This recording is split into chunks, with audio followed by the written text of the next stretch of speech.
C'est bon, là, l'écran, il est bien en partage? Oui, Ok, bien. Alors, dans la première partie du TD, hein, pour les questions 1 à 3, bon, ben là, hein, rien d'extraordinaire, hein, puisque on s'intéressait juste à la détermination de la composition d'une solution acide, hein.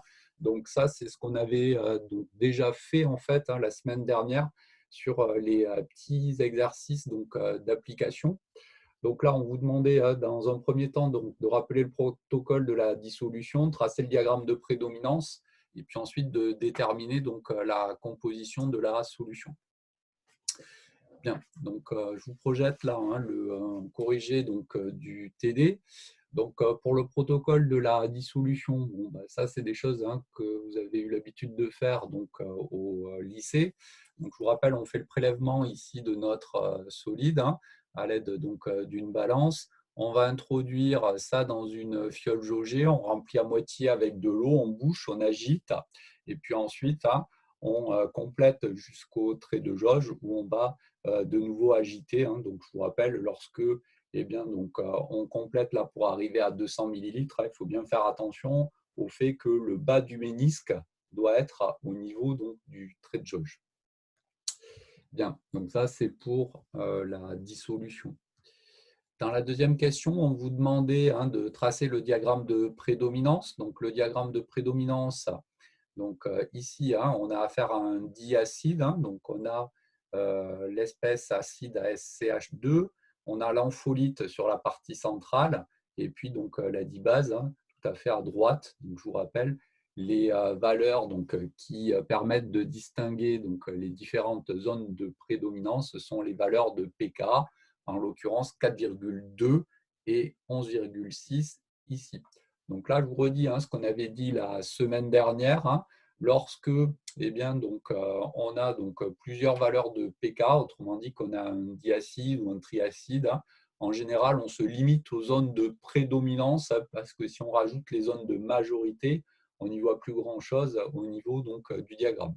Donc, gardez à l'esprit hein, que dans une zone de prédominance, hein, on indique que l'espèce qui prédomine. Donc, prédomine, hein, ça veut dire simplement, par exemple, là, si je me place ici à un pH de 3, que l'espèce qui est ici a sa concentration qui est plus grande que l'espèce de l'ampholyte et de la dibase. Mais pour autant, hein, même à un pH de 3, hein, il y a donc les deux autres espèces qui sont présentes, à savoir l'ampholyte et la dibase, hein, mais en proportion hein, moindre en comparaison hein, de l'acide, puisque c'est lui qui prédomine. Mais gardez bien à l'esprit hein, que c'est des domaines de prédominance. Alors, j'insiste un peu là-dessus hein, depuis la semaine dernière, parce que vous allez voir que un autre type de réaction qu'on va étudier hein, très prochainement, ça va être les réactions de précipitation. Hein, et avec les précipités, ça ne fonctionnera plus tout à fait de la même manière. Hein, ce sera des domaines non plus de prédominance, mais d'existence. Hein, et donc, suivant l'endroit où on regardera dans le diagramme, hein,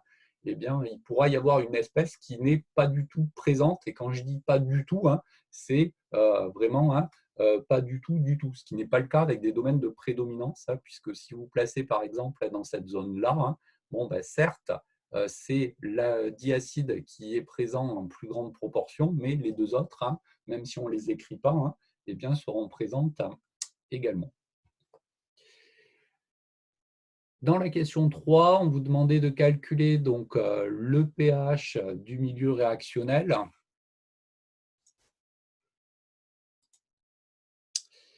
Donc, pour ça, on va faire la méthode de la réaction prépondérante.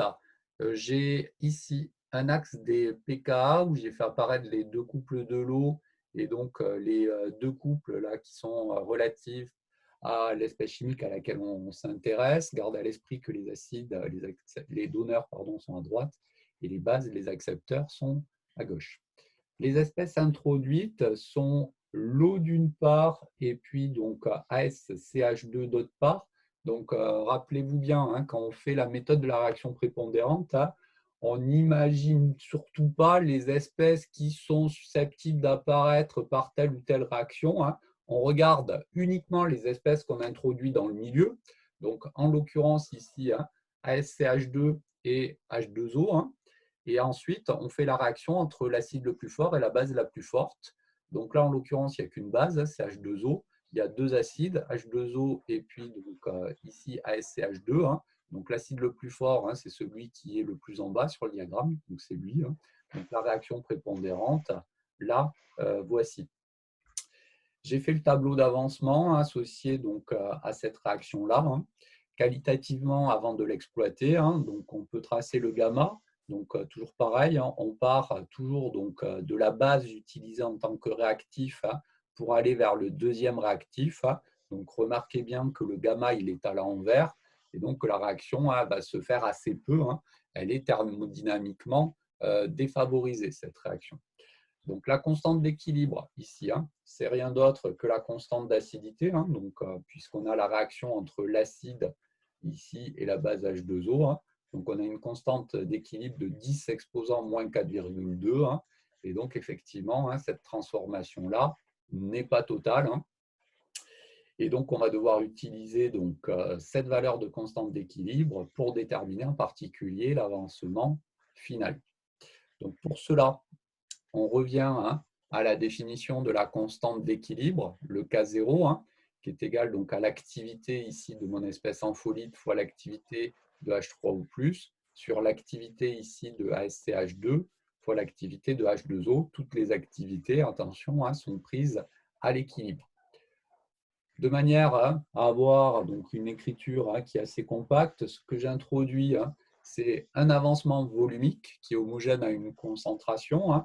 C'est rien d'autre que l'avancement final ici divisé par le volume du milieu réactionnel.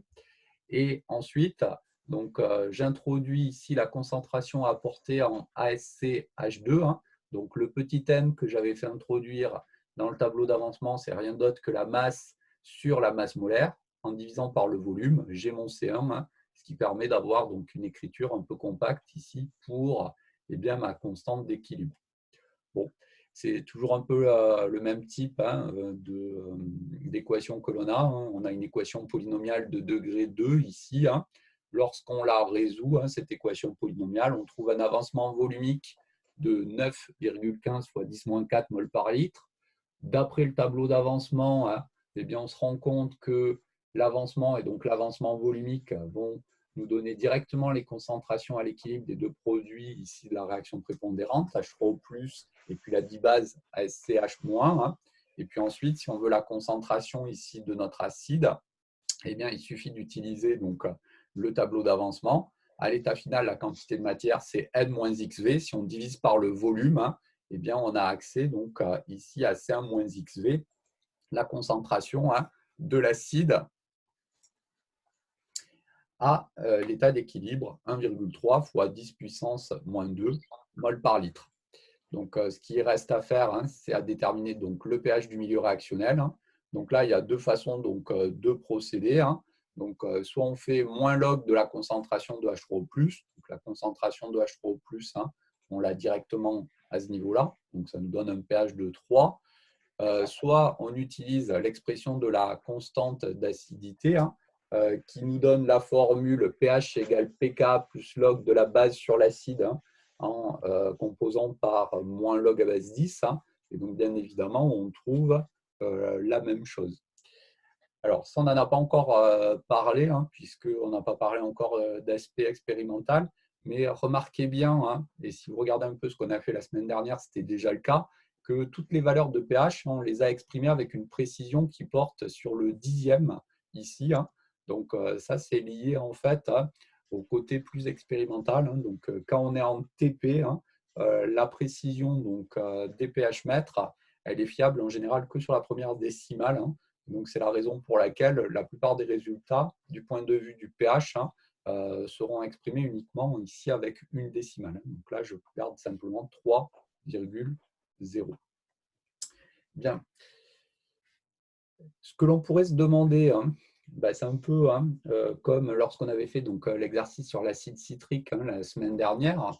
Donc ici, on a un diacide, donc on peut quand même se demander si le fait qu'on a une deuxième valeur de pK, ça va modifier donc, le résultat ou pas. Autrement dit, est-ce qu'on va avoir d'autres réactions parasites secondaires qui vont pouvoir éventuellement se faire une fois que cette réaction-là sera terminée. Alors en fait, quand on regarde la valeur du pH, donc on a un pH de 3. Donc si je reprends le diagramme de prédominance qu'on avait fait dans la question 2, eh bien vous remarquez que à une valeur de 3,0, on est en dessous de la valeur pKa1 moins 1. Donc ça veut dire qu'on est dans le domaine de majorité de cette espèce chimique-là. Et donc la concentration ici de notre diacide, elle est au moins 10 fois plus grande que celle des autres espèces. Et donc si on est dans le domaine de majorité eh bien, donc, du diacide, ça veut dire qu'il n'y a quasiment pas dans le milieu réactionnel eh bien, donc, de l'espèce ampholyte. Donc on remarque qu'on a plus d'un facteur 10 entre les deux concentrations. Et on aura encore moins de ASC2- dans le milieu réactionnel. Et donc, on peut négliger toutes les réactions secondaires qui interviendraient éventuellement. Alors, pour vous en convaincre du fait qu'il n'y a quasiment pas de ASC2- dans le milieu réactionnel, ce qu'on pourrait faire, c'est utiliser l'expression de la constante d'acidité Ka2. Et quand on écrit l'expression de Ka2, eh bien, donc, ça fait intervenir en particulier donc, la concentration de l'ampholyte à l'équilibre, fois la concentration, pardon, pas fois, mais la concentration également de H3O+, et également de la dibase. Donc, on pourrait très bien avoir accès à une estimation ici de cette concentration, elle serait totalement négligeable. Mais ici, on n'a même pas besoin de le faire, puisqu'à partir du moment où on a un pH ici de 3, on est dans le domaine de majorité de cette espèce-là. Et donc, toutes les réactions qui font intervenir en fin de compte les autres espèces, et en particulier la dibase qui est ici, eh bien, sont totalement négligeables. Bien. Ça, on va en reparler de ces réactions secondaires ici de manière un petit peu plus quantitative sur la partie titrage. Donc, si on regarde la suite du TD, donc, dans la question petit 4, eh bien justement, on faisait donc un titrage ici acido-basique suivi par conductimétrie de ce diacide. Et donc, on vous faisait regarder un petit peu à quoi allait ressembler en particulier la courbe de conductivité. Et on vous demandait de choisir entre les différentes courbes qui sont ici. Donc là, je vais faire une petite pause sur le TD et on va faire un certain nombre de rappels sur ces réactions de titrage. Donc, je vais basculer en tableau blanc. Hop.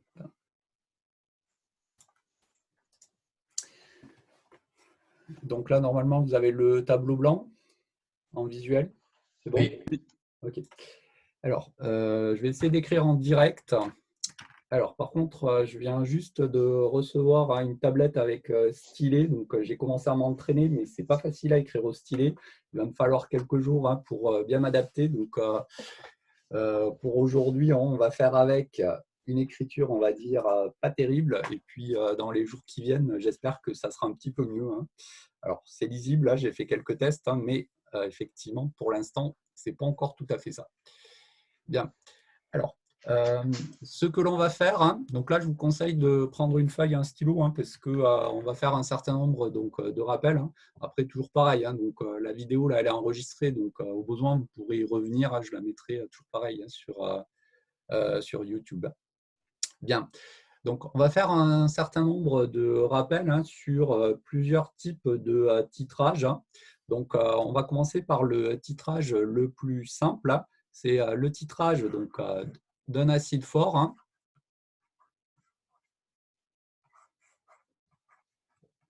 Donc, un acide fort, je vous rappelle, c'est de l'acide nitrique ou de l'acide chlorhydrique, par exemple. Et donc, ça, on avait dit que vu que cet acide il est totalement dissocié dans l'eau, l'acide fort, en fin de compte, ça se réduit à H3O+. Et donc, on va faire ce titrage par une base forte. Et donc, la base forte, pareil, c'est par exemple de la soude. Et comme la soude, elle est totalement dissociée dans de l'eau, eh bien, c'est rien d'autre donc que H-. Donc là, ce qu'on va faire, c'est qu'on va faire l'échelle ici des pK. Monsieur, là, vous êtes en train d'écrire? Oui, vous voyez rien là? Ouais, moi, je sais pas, mais moi, j'ai Moi rien. non plus. Ouais, moi non plus. Ok. Moi non Alors, plus. pourquoi vous n'avez rien? Hop. Donc là, vous avez quoi à l'écran? Ouais, là, c'est bon. Là, c'est bon. Donc, vous voyez acide fort par base forte, c'est ça? Ouais. Ok, alors ça s'était mis en pause, effectivement, je ne sais pas pourquoi. Hop. Merci. Ok, donc je disais donc, on va s'intéresser ici au titrage de H3O+, par OH-. Et donc, on va commencer par faire l'échelle des pK pour trouver la réaction prépondérante qui va se faire lors du titrage. Donc là, pour un titrage de ce type-là, c'est plus ou moins immédiat. Mais vous allez voir que pour la suite, ça sera important de se poser ces questions-là. Donc là, il y a seulement les deux couples de l'eau qui interviennent avec les valeurs de pK qui valent respectivement 0 et 14. Donc ici, si on s'intéresse à la réaction prépondérante, les espèces introduites, eh bien, je les souligne directement sur le diagramme. Donc, on va titrer H3O+, ici par HO-.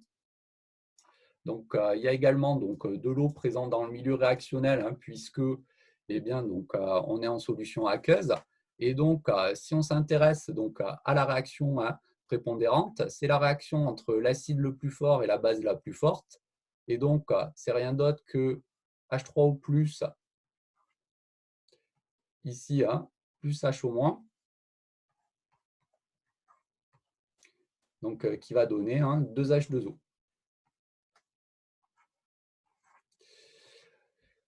Si on s'intéresse à la constante d'équilibre de cette réaction, on remarque que c'est l'activité de H2O au carré sur l'activité de H3O+, fois l'activité de HO-, tout ça à l'équilibre. Donc, c'est rien d'autre que 1 sur le KE, à savoir 10 puissance 14. Donc, je vous rappelle, lorsqu'on fait un titrage, la réaction elle doit être totale. C'est bien le cas ici, puisqu'on a une constante d'équilibre qui est supérieure à 10 puissance 14. Elle doit être unique. Et donc là, justement, on va y revenir sur cette histoire de unique. On va voir que ce n'est pas toujours aussi simple. Toujours est-il que dans ce cas de figure-là, c'est bien le cas. Et ensuite, le dernier qualificatif pour une réaction de titrage, je vous rappelle, c'est qu'elle doit être rapide. Donc ça, c'est un aspect purement cinétique auquel on ne peut pas avoir accès par ce que l'on est en train de faire. Mais en tout cas, c'est également le cas ici. Donc, lorsque je fais le tableau d'avancement, dans le tableau d'avancement, ici, je vais avoir un état initial avec une quantité de matière Na ici pour l'acide. Et donc, ce que l'on fait, c'est que l'on considère que pour la base, on introduit ici directement la quantité de matière Nb au niveau de notre milieu réactionnel, même si on introduit, je vous rappelle, millilitre par millilitre ou goutte à goutte, suivant l'endroit où on est au niveau du titrage. Mais pour faire le tableau d'avancement, là, si vous avez relu ce que je vous avais suggéré là sur pratique expérimentale, c'est comme ça qu'on s'y prend. Ensuite, sur le fascicule pratique expérimentale, on avait fait le tableau d'avancement avant l'équivalence, après l'équivalence et également à l'équivalence. Ici, vu ce que je veux faire, je vais traduire ce qui se passe uniquement à l'équivalence, puisqu'on va traduire l'équivalence. Donc ici, si je me place à l'équivalence, eh bien, on est dans les proportions stoichiométriques. Et donc ça, je vous rappelle que ça signifie qu'il ne va plus y avoir de H3O+ lorsqu'on est à l'équivalence, mais dans le milieu réactionnel, il n'y a plus de HO- non plus.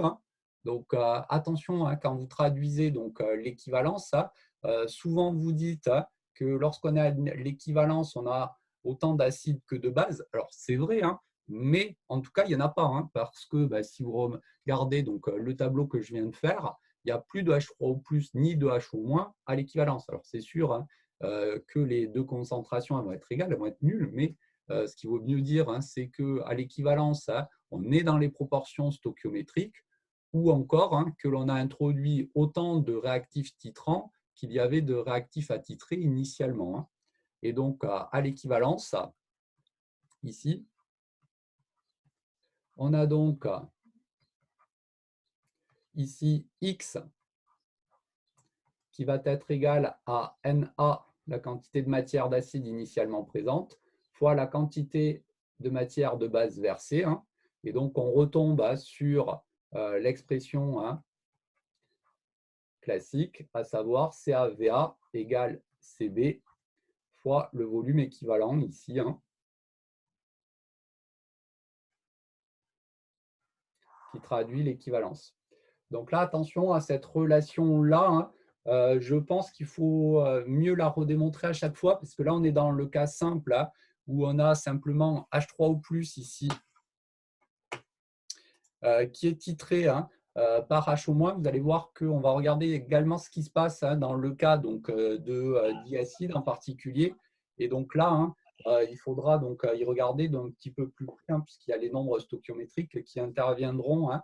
Donc, il vaut mieux refaire proprement le tableau d'avancement hein, pour traduire ce qui se passe ici. Hein. Donc, si je trace l'allure hein, ici hein, de l'évolution donc du pH en fonction hein, donc, du volume de base versé. Hein.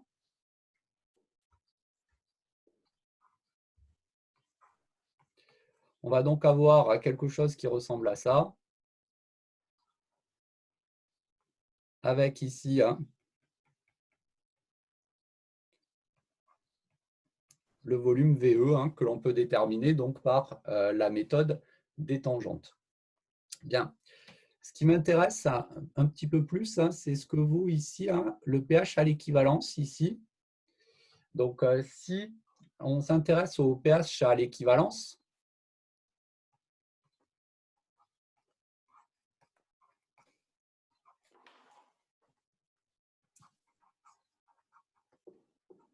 eh bien, donc, ce qu'il faut, hein, c'est de nouveau hein, eh bien, mettre en jeu hein, la méthode de la réaction prépondérante. Et donc, surtout, hein, ce que l'on regarde, c'est lorsqu'on est justement en ce point particulier du diagramme, eh bien, quelles sont donc les espèces qui sont présentes dans le milieu réactionnel. Donc, si je reprends hein, le tableau d'avancement que j'ai fait juste au-dessus, hein, lorsqu'on est à l'équivalence, vous remarquez qu'il n'y a plus de H3O+, ni de HO- dans le milieu réactionnel. Et donc, la seule espèce chimique présente ici, ça va être H2O. Et donc, si je refais en fait un axe dpk avec les différents couples acido-basiques de l'eau, HO-, H2O et ensuite H2O, H3O+, vous remarquez hein, que les seules espèces présentes, c'est H2O. Et donc, la réaction prépondérante, cette fois-ci, hein, ça sera 2H2O qui donne H3O+, plus HO-, avec une constante d'équilibre ici, hein, qui sera cette fois-ci égale au KE, hein, autrement dit 10 puissance moins 14. Et donc, si on veut avoir accès au pH à l'équivalence, il suffit d'exprimer le K0, autrement dit le KE, hein, qui est égal donc, à la concentration de H3O+, à l'équilibre, fois la concentration de HO- à l'équilibre. Alors, on a le C0 carré, hein, bien évidemment. Hein. Et donc ça nous permet donc de conclure directement, puisque le K0, hein, on l'a, c'est 10 puissance moins 14. Et d'après la réaction que je viens de décrire à ce niveau-là, on remarque qu'elle produit autant de H3O+, que de HO-.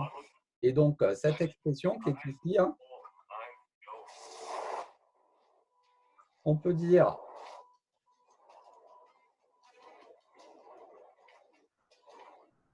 que c'est aussi la concentration de H3O+ au carré à l'équilibre sur C0 carré, hein, simplement parce que la réaction qui est ici produit autant de H3O+ que de HO-. Et donc, ça nous permet donc, de conclure et d'avoir donc le pH à l'équivalence qui va être égal à 7, puisque on a donc la concentration de H3O+, qui est égale à racine de KE, et donc le pH qui vaut 7. Et donc, au niveau donc, de l'équivalence, ici, on va avoir un pH de 7. Vous pouvez le rajouter ici sur votre diagramme.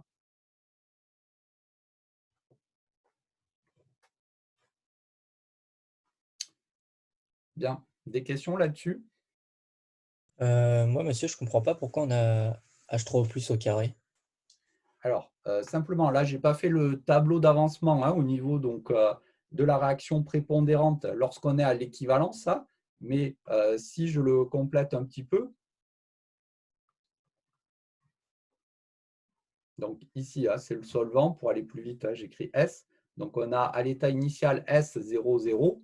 Et donc, à l'état final, ici, on a toujours le solvant ici. Et ici, on a X et X. Et donc, on remarque que la réaction d'autoprotolyse de l'eau produit autant de H3O+ que de HO-. Et donc, si on a la même quantité de matière de H3O+ produite que celle de HO-, les concentrations seront les mêmes. D'accord, ok. Bien. Donc, ça, c'est pour la partie donc, pH métrie. Donc, ce qu'on peut regarder rapidement, c'est ce qui se passe donc, pour la conductivité. Donc, toute cette partie-là que je suis en train de vous faire sur tableau blanc. Donc, ça, normalement, c'est des choses qu'on aurait dû faire en TP, puisque là, on aurait dû attaquer normalement une longue série donc, de TP sur la chimie des solutions, que ce soit aussi bien donc, les réactions acide-base que la précipitation ou l'oxydoréduction. Donc, pour le coup, donc, ce que je vous mets là, c'est les principaux résultats que l'on aurait rappelés donc, en TP. Bien. Au niveau donc, de la conductimétrie, donc, je vous rappelle, en conductimétrie, ce que l'on mesure, c'est la conductance de la solution. Donc, ça, on en avait déjà parlé dans un TP, malgré tout. Donc, la conductance étant l'inverse de la résistance. Donc, c'est rien d'autre que la conductance de la solution qui se trouve entre les deux plaques de notre cellule conductimétrique. Et donc, cette conductance, elle est proportionnelle à une grandeur chimique, c'est la conductivité. Donc, la conductivité, elle se note sigma. Et donc, cette conductivité, en fait, elle dépend de l'ensemble des ions qui sont présents dans le milieu réactionnel. Et donc, en particulier, en ce qui nous concerne, il y a des ions H3O+,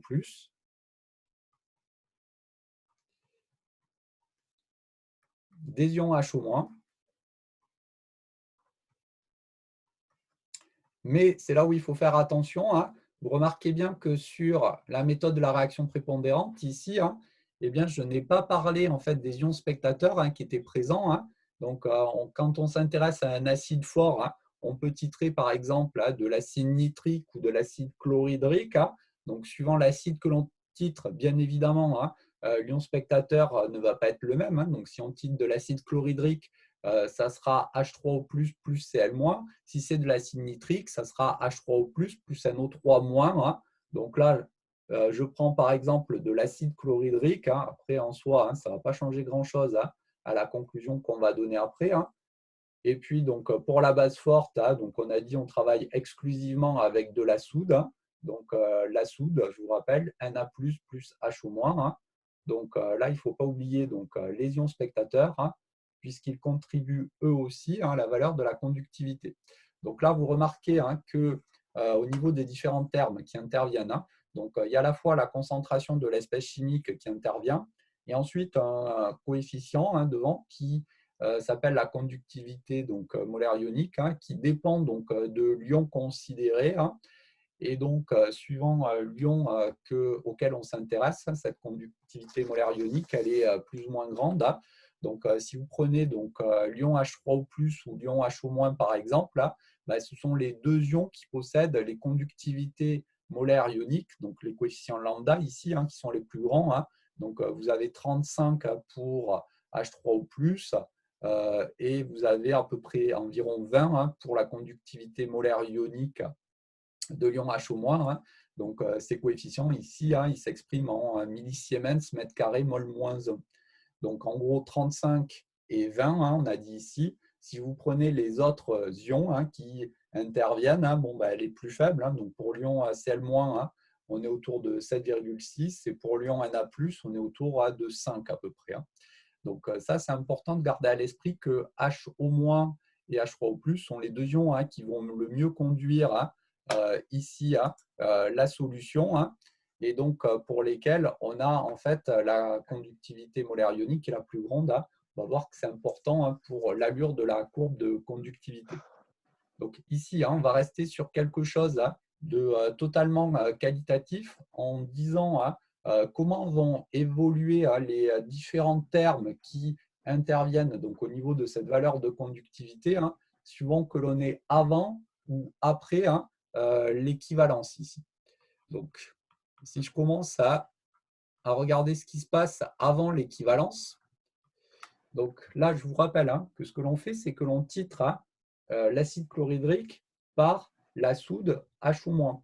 Et donc, tant qu'on est avant l'équivalence, hein, à chaque fois qu'on va verser une goutte de HO- dans le milieu réactionnel, hein, cette goutte va être consommée par la réaction donc, de titrage que l'on avait donc, à ce niveau-là. Hein.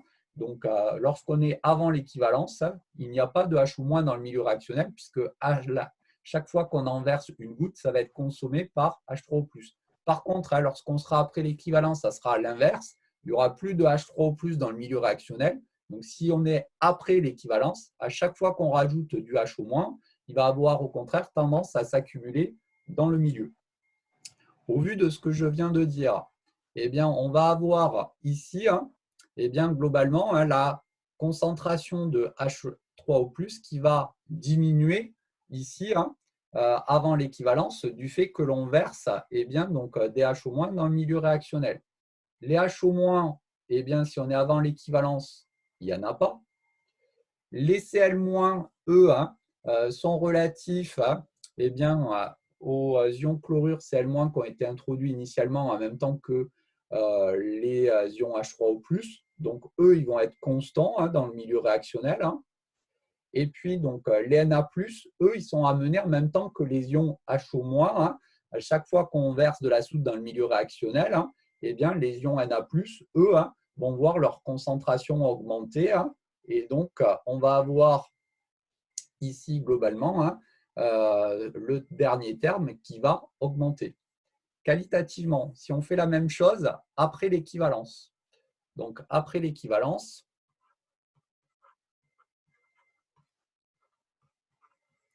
eh bien, il n'y a plus de H3O+, on a dit, dans le milieu réactionnel, hein, puisqu'ils ont tous été consommés par HO-. Les HO- vont donc s'accumuler dans le milieu. Les Cl-, eux, hein, ils vont rester constants. Et les Na+, eh bien, ils vont continuer ici hein, à augmenter dans le milieu réactionnel. Bien. Lorsqu'on dit ça, hein, on fait quand même une petite approximation, hein, en particulier au niveau donc, du terme qui est ici. Hein. Donc, quand je dis qu'il reste constant, hein, ce n'est pas tout à fait vrai malgré tout, hein, parce que même si les ions Cl- ce sont des ions qui sont spectateurs, hein, eh bien, comme on fait varier donc, le volume du milieu réactionnel, on a la concentration donc, de Cl- hein, qui va varier, hein, puisqu'on va avoir un effet de dilution qui va se produire. Bon, la plupart du temps, malgré tout, ce que l'on fait hein, lorsqu'on fait de la conductivité, hein, c'est que l'on travaille avec des grands volumes de milieu réactionnel, hein, avec 200 millilitres par exemple hein, de réactifs attitrés, hein, H3O+, de manière à ce que lorsqu'on choisit donc un réactif titrant hein, avec une concentration adaptée, hein, et bien de telle manière à ce que le volume du milieu réactionnel hein, il varie relativement peu, qu'on passe par exemple de 200 millilitres à 220 millilitres, hein, de manière à pouvoir donc, négliger le phénomène de dilution hein, et donc en particulier pouvoir dire hein, que la concentration donc, de Cl- elle est constante. Sinon, il faut réadapter un tout petit peu le raisonnement, mais en soi, ça ne change pas grand-chose. Hein.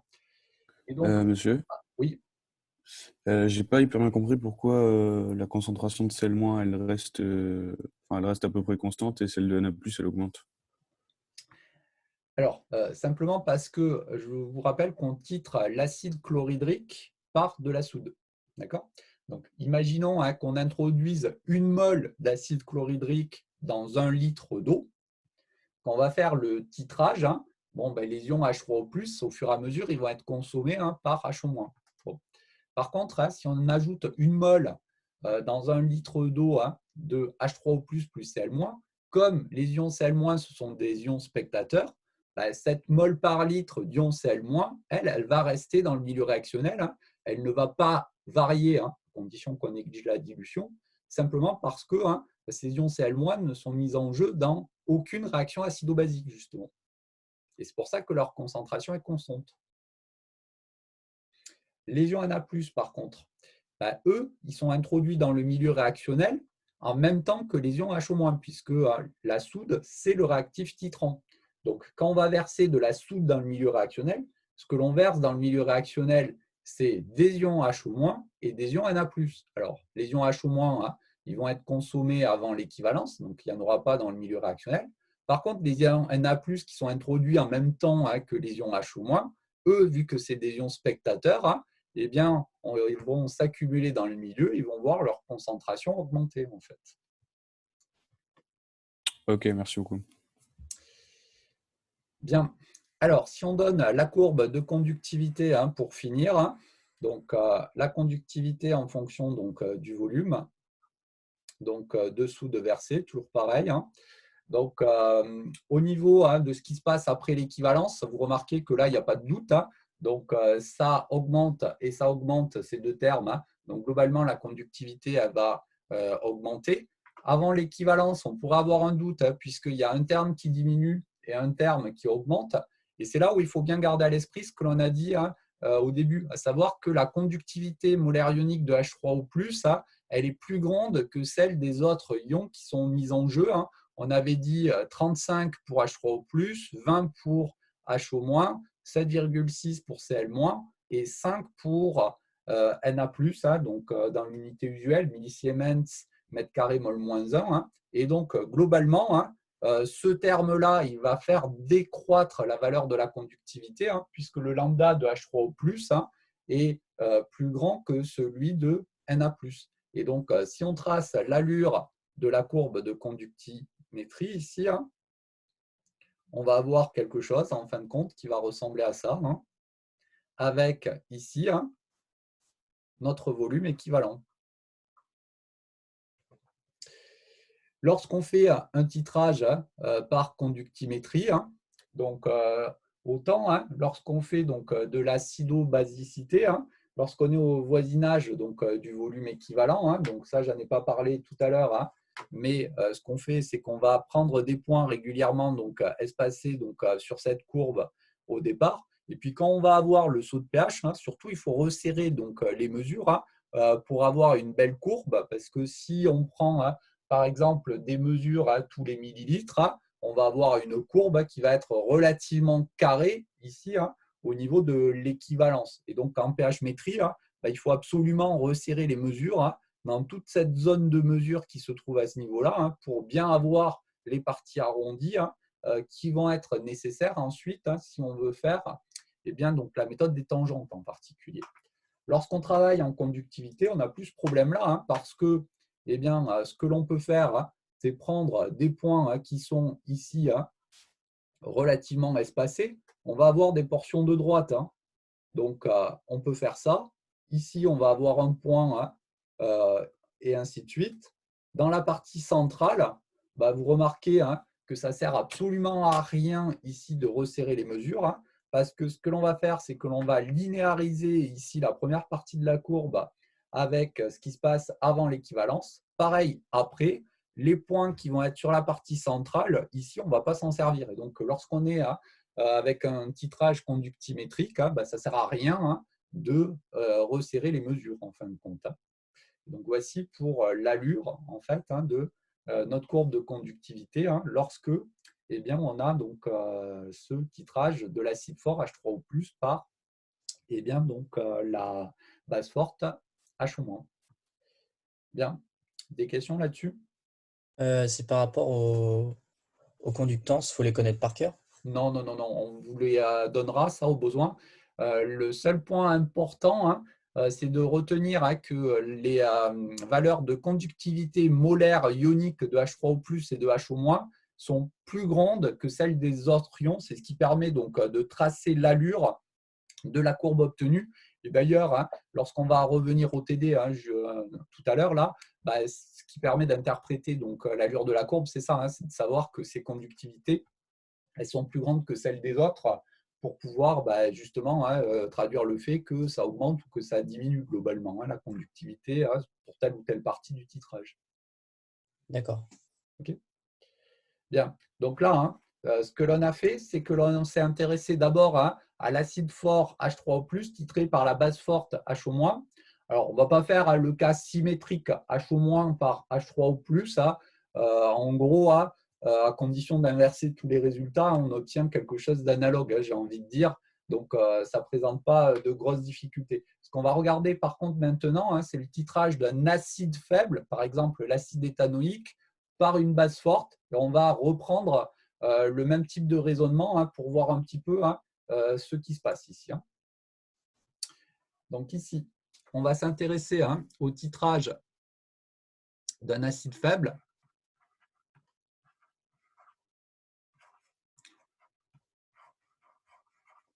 Donc cet acide faible, on va le noter HA. Donc par une base forte.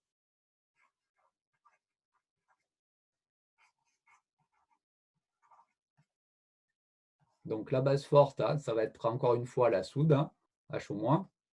Et donc ce qu'on va faire, c'est que l'on va par exemple s'intéresser au couple relatif à l'acide éthanoïque, histoire qu'on puisse faire quelques applications numériques. Donc le couple acide éthanoïque ion éthanoate, qu'on va écrire HA-, sera caractérisé par une valeur donc, de pK de 4,8.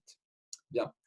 On fait exactement comme tout à l'heure. On regarde donc à l'aide de l'axe des pK la réaction qui va se produire. Donc, je mets les deux couples de l'eau. Donc, le couple relatif à l'acide éthanoïque. Et puis, donc, le couple, le deuxième couple de l'eau.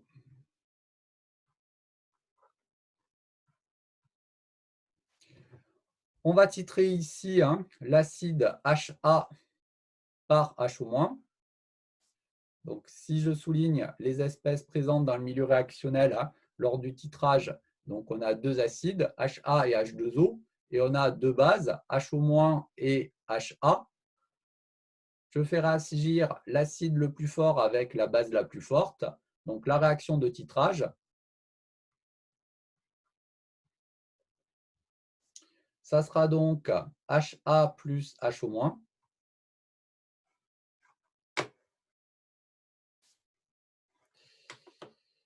qui donne A- plus H2O. Alors, histoire de ne pas surcharger le nombre d'informations, donc je donne directement la constante d'équilibre. Donc la constante d'équilibre ici, c'est K sur KE.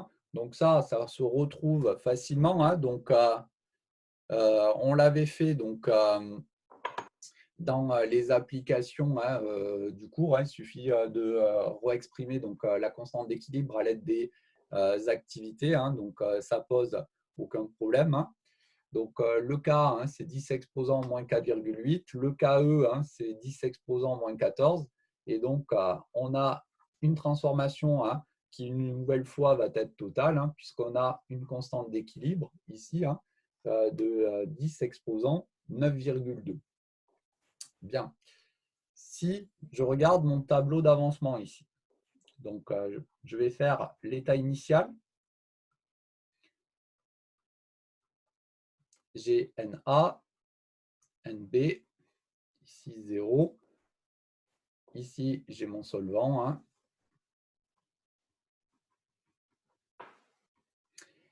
Et puis ensuite, on va faire pareil, qu'on va traduire ce qui se passe donc, à l'équivalence. Par contre, je vais en avoir besoin juste après. Donc, on va introduire une ligne supplémentaire ici, avant l'équivalence, puisqu'on va ici mettre en évidence une particularité supplémentaire liée au fait qu'on a un acide faible. Donc, on a Na-X. Ici, on a Nb-X. Et comme on est avant l'équivalence, à chaque fois qu'on va verser donc, une goutte de H- dans le milieu réactionnel, eh bien, cette goutte de H- va être consommée. Donc, il n'y a pas de H- dans le milieu réactionnel. Et lorsqu'on est donc à l'équivalence, par contre, là, on est dans les proportions stoichiométriques. Autrement dit, il n'y a ni HA, ni H- dans le milieu réactionnel.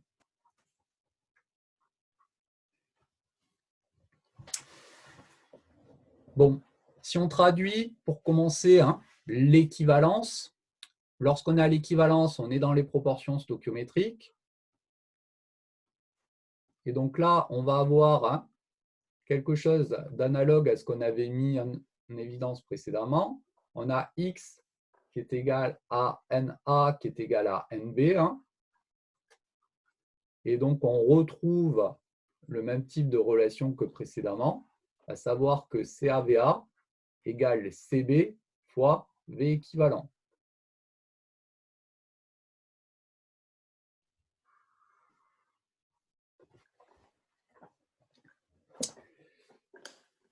Si je regarde quelle est l'allure de la courbe ici de pH-métrie,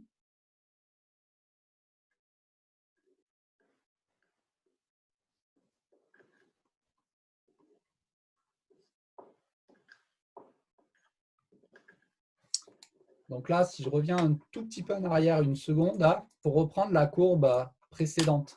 Donc, vous remarquez que sur la courbe de titrage, acide fort par base forte, bon, je l'ai fait à main levée, donc ce n'est pas très propre, mais remarquez bien que sur toute la première partie du titrage, ici, que je suis en train de montrer, on avait une partie qui était relativement rectiligne et inclinée. D'accord ?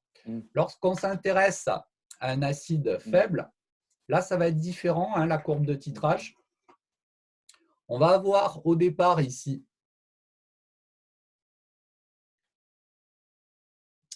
une partie qui va être un petit peu incurvée, puis quelque chose de très plat, très horizontal, avant d'avoir le saut de pH ici. Donc ici, on a notre volume équivalent. Et donc là, il y a un certain nombre de petites choses que l'on peut vous demander d'interpréter de manière plus ou moins qualitative. Donc déjà, on peut se demander pourquoi on a cette partie arrondie ici au niveau donc, du début du titrage. Alors ça, c'est simplement lié en fait à la chose suivante. Lorsque on s'intéresse à l'acide HA, qui se trouve à ce niveau-là, bon, c'est une solution d'acide faible. Et donc, cet acide faible, lorsque on prépare la solution, il peut réagir partiellement avec l'eau pour donner donc A- et H3O+, et donc il va être partiellement dissocié. Alors, pas beaucoup, puisque cette réaction-là va être caractérisée par une constante d'équilibre qui correspond au K, 10 exposant moins 4,8. Donc, il va y avoir très peu de HA dissocié, mais il va y en avoir malgré tout un tout petit peu. Et donc, en fait, ce mini arrondi qui se trouve en début de courbe, que j'ai accentué ici pour qu'il soit visible, ça va correspondre en quelque sorte à un petit saut de pH qui correspond en fait au titrage donc, des ions H3O+, qui sont initialement présents dans le milieu réactionnel du fait de la dissociation partielle de HA. Alors après, je l'ai très accentué pour qu'on le voit. Après, dans la pratique, il est beaucoup moins prononcé que ça la plupart du temps. Simplement parce que l'acide HA, lorsqu'on le prépare, il va réagir un tout petit peu avec H2O pour donner un peu de A- et de H3O+. Et donc, ce premier petit saut, en fait, il correspond en fait au titrage de HA dissocié en ion H3O+. Alors, pour autant, ça ne modifie pas donc, le calcul que l'on va faire à l'équivalence, à savoir CaVa égale CbVe, simplement parce que lorsqu'on est à l'équivalence, du fait de la conservation de la quantité de matière, on aura bien titré tous les HA présents. Bien. Donc ça, c'est la première petite particularité. Ici, un petit arrondi lié au fait que notre monoacide ici, il va être un tout petit peu dissocié au départ. Bon, ensuite, ce que l'on peut se demander, c'est exactement comme donc, pour le titrage précédent, ce que vaut le pH à l'équivalence. Et donc là, il faut faire exactement le même type de raisonnement que précédemment, à savoir se demander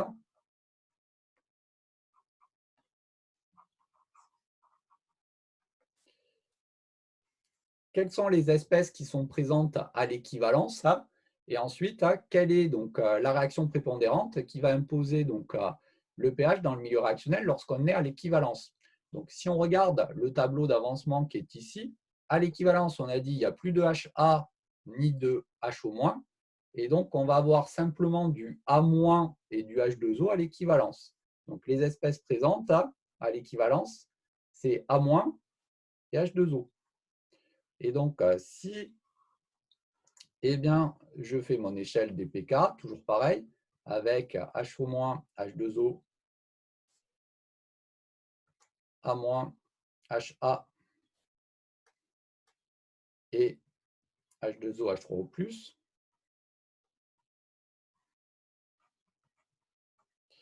Les espèces présentes, on vient de dire, c'est H2O et A-. Et donc, on remarque que la réaction prépondérante, ça va être la réaction entre A- et H2O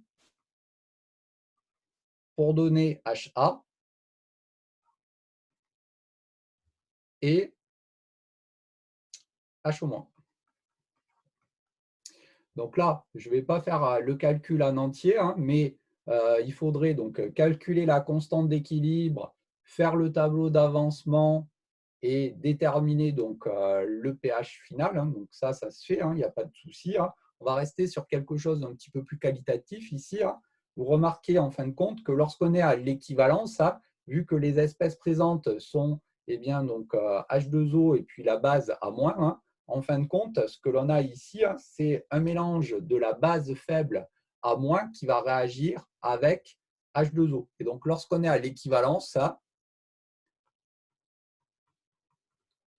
ce que l'on peut dire ici, c'est que le pH il sera supérieur à 7, simplement parce que on a ici un mélange qui correspond à une base faible, puisqu'on a A-. Donc, si on fait le calcul, on trouve quelque chose qui est plus grand que 7.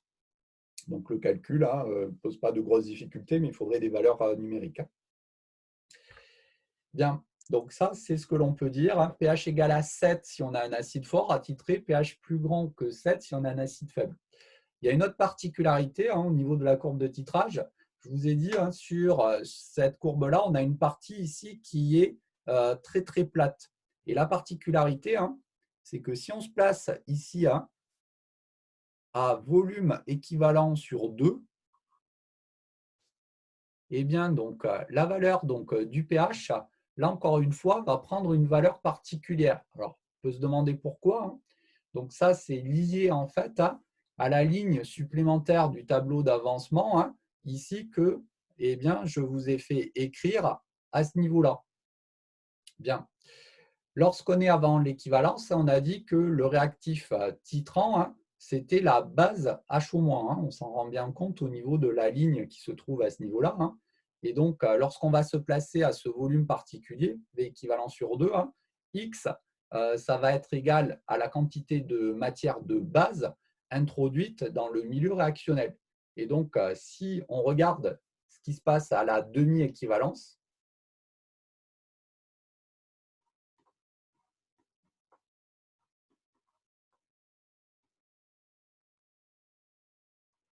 on a X qui est égal à NB. Donc ça, c'est d'après le tableau d'avancement.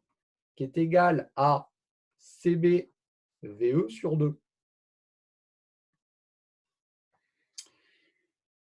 Et donc, si on regarde par voie de conséquence les concentrations ou les quantités de matière hein, de A- dans le milieu réactionnel et de H, on va avoir donc à la demi-équivalence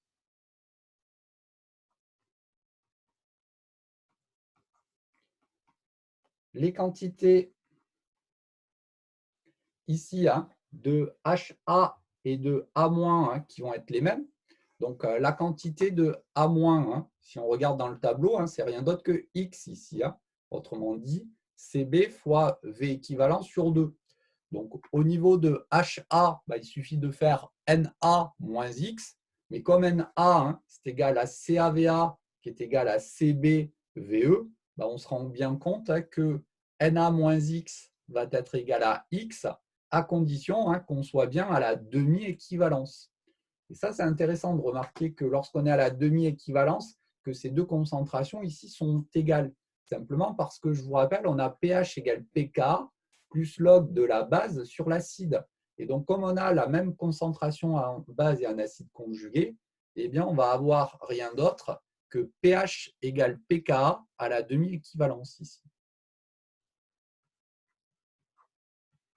Et donc, sur cette courbe de titrage acido-basique, il suffit en fin de compte de se placer à la demi-équivalence pour retrouver donc, la valeur du pK. Bien, voici pour cette courbe de titrage pH métrique. Est-ce qu'il y a des questions là-dessus? Non? Monsieur, Oui. le NB, il change au cours de la réaction?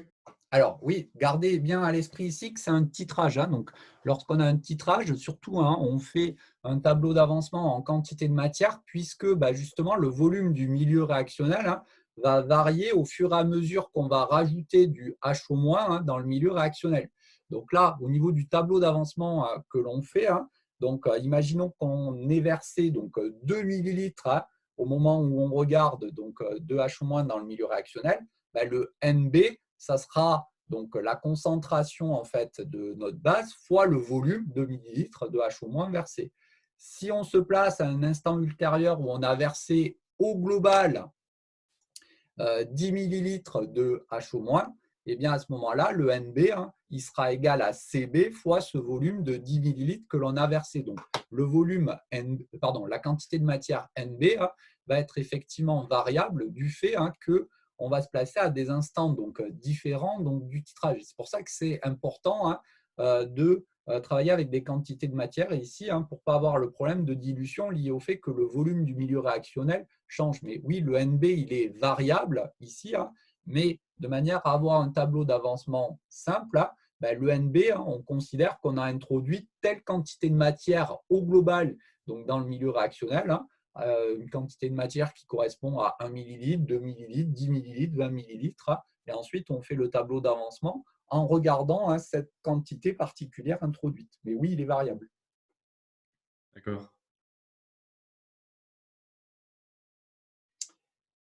Bien. Ce qui reste à faire pour cet acide faible, hein, titré par la base forte, c'est regarder la courbe de conductivité rapidement, comment elle varie. Donc, on a dit, hein, ce sont l'ensemble des espèces ioniques hein, qui vont être mises en jeu. Donc là, hein, si on regarde un petit peu, il va y en avoir moins que précédemment, hein, puisque on va avoir A-, hein, d'après la réaction prépondérante que je suis en train de montrer. Bon, il y a les H- qu'on introduit également donc, dans le milieu réactionnel. Et puis, il y a également donc, les ions Na+, qui sont introduits en même temps hein, que eh bien, donc, les ions H- de la soude. Hein, mais il n'y a que 3 espèces ici. Hein. Donc, d'un point de vue donc, de la conductivité donc, du milieu réactionnel, hein, on a donc la conductivité ici, hein, sigma qui va être lambda de HO- fois la concentration de HO-. Donc, plus lambda de Na+, fois la concentration de Na+, plus lambda de A- fois la concentration de A-. Et donc, là, on va faire comme précédemment. On va regarder qualitativement ce qui se passe avant ou après l'équivalence.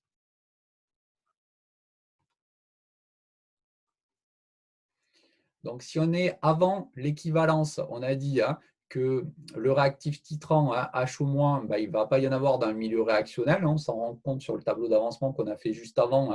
Gardez bien à l'esprit qu'à chaque fois qu'on verse une goutte de H au-, elle va être consommée par l'acide HA.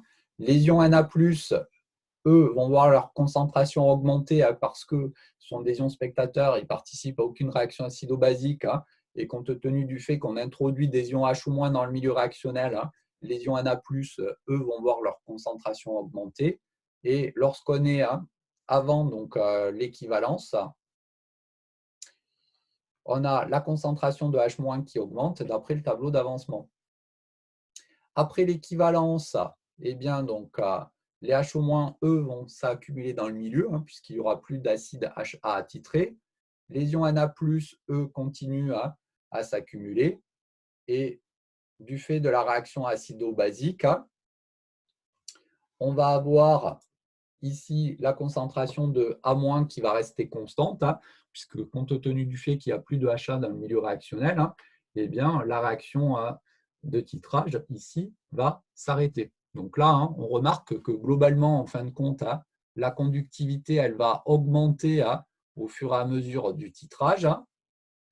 On va malgré tout avoir une rupture de pente qui va permettre de traduire le volume équivalent. Donc là, encore une fois, on peut se demander la pente si elle est plus importante avant l'équivalence ou après l'équivalence. Mais compte tenu du fait que la conductivité molaire ionique de H- elle est plus grande que celle de A-, donc on a dit les deux ions qui conduisent le mieux en solution, sont H- et H3 au plus. Et donc, après l'équivalence, on va avoir une pente qui va être plus grande que avant l'équivalence. Donc, on va avoir globalement quelque chose qui ressemble à ça, avec ici le volume équivalent.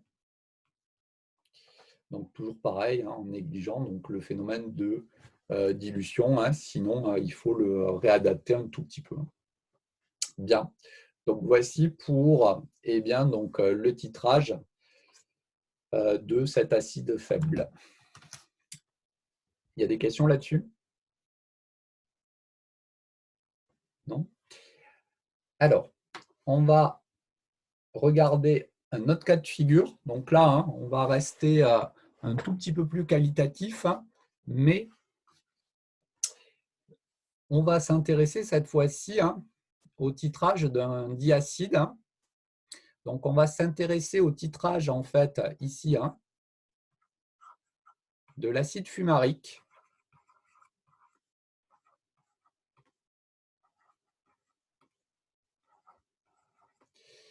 Donc, ça va être l'acide fumarique. L'acide fumarique, on va noter ça H2A. C'est un diacide.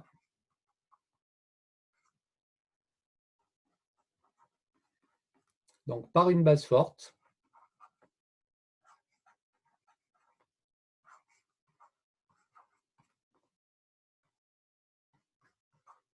Donc, ça va être H-. Au niveau donc, de cet acide fumarique, je vous donne les deux valeurs de pKa. Donc, pKa1, ça fait 3,0 et pKa2, c'est égal à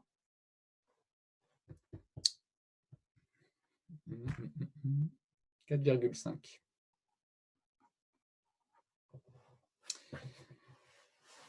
Bien. Toujours pareil, je fais mon échelle des pKa. Donc là, on va avoir toujours les deux couples de l'eau.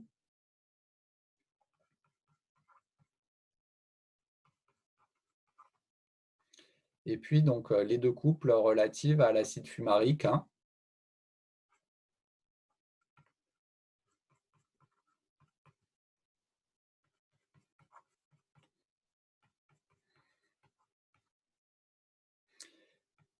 Et donc ici, il va falloir être très attentif aux valeurs numériques qui sont mises en jeu, en particulier du point de vue des constantes d'équilibre. Donc on a 0, 3,0, 4,5 et 14 pour la dernière valeur du pK. Bien. Si je m'intéresse au titrage de l'acide fumarique, H2A par la base forte, on va avoir donc, dans le milieu réactionnel H2O, bien évidemment, H2A et puis HO-. Donc ici, histoire qu'on y voit un peu sur le diagramme, parce que vous allez voir, il va falloir ajouter des choses juste après. Je ne fais pas la règle du gamma, sinon après on va s'y perdre. On ne va plus voir grand-chose. Je souligne juste les espèces qui sont mises en jeu. Ça nous permet donc malgré tout de voir qu'il y a deux acides, H2O et H2A, et puis deux bases, H2O et HO-.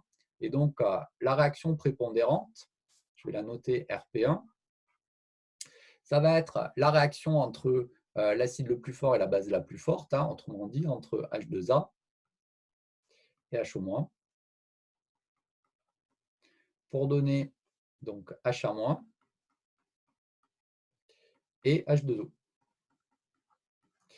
Toujours pareil, on peut calculer la constante d'équilibre associée. Donc la constante d'équilibre, on se rend compte que c'est rien d'autre que K1 sur KE. Toujours pareil, lorsqu'on écrit proprement l'activité des produits sur l'activité des réactifs. Et donc, on trouve une constante d'équilibre de 10 puissance 11. Bien. Quand on a présenté la méthode de la réaction prépondérante, on a dit que c'était la réaction entre l'acide le plus fort et la base la plus forte. Cette méthode de la réaction prépondérante, vous allez voir que c'est une méthode qui est plus générale qu'une méthode qui s'applique aux réactions acide-base. Donc, lorsqu'on va faire les réactions d'oxydoréduction dans les prochains chapitres, pareil, on dira que la réaction prépondérante, c'est la réaction entre le meilleur oxydant et le meilleur réducteur. Donc, dit un tout petit peu différemment, la réaction prépondérante, et ça on l'avait noté dans le cours, c'est la réaction dont la constante d'équilibre est la plus grande en fait. Et donc là, si on regarde la valeur de la constante d'équilibre pour cette réaction-là, on a 10 puissance 11 pour cette réaction-là.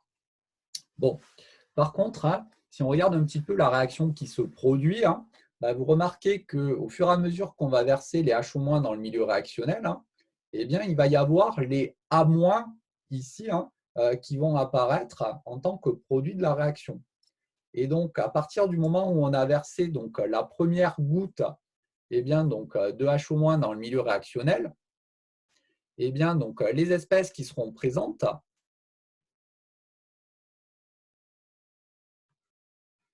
donc je les souligne, les voici en fait. Vous remarquez qu'à partir du moment où on a versé la première goutte de HO- dans le milieu réactionnel, on va avoir l'espèce supplémentaire A- qui va être présente. Et donc, on peut avoir une seconde réaction qui se produit, que je vais noter RP2, entre la base la plus forte, d'accord, HO-, et puis l'acide qui est un tout petit peu moins fort que H2A,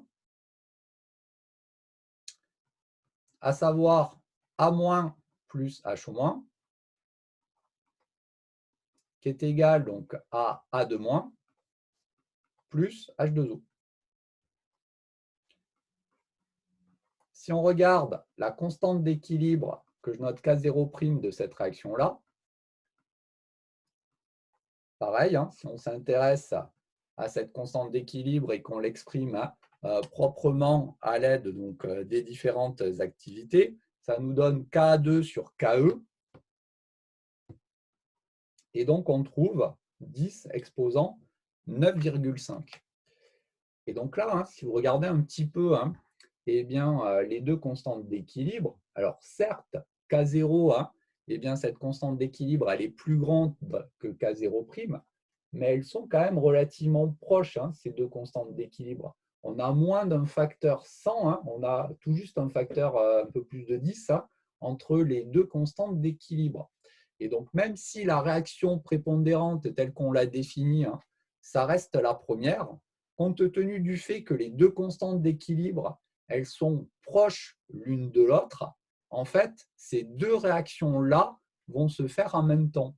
Et donc, on va avoir une compétition quand on va verser donc, la soude H- dans le milieu réactionnel hein, entre la première réaction et la deuxième réaction. Donc, les deux réactions ici, hein, elles vont en fait être simultanées. Hein.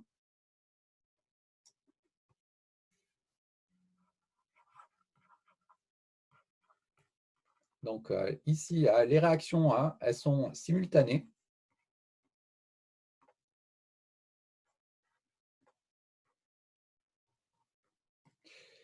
Et donc, ce que l'on peut faire, hein, c'est s'intéresser donc à une réaction bilan en fait de RP1 et de RP2, que j'appelle RP en fin de compte, qui fait la somme des deux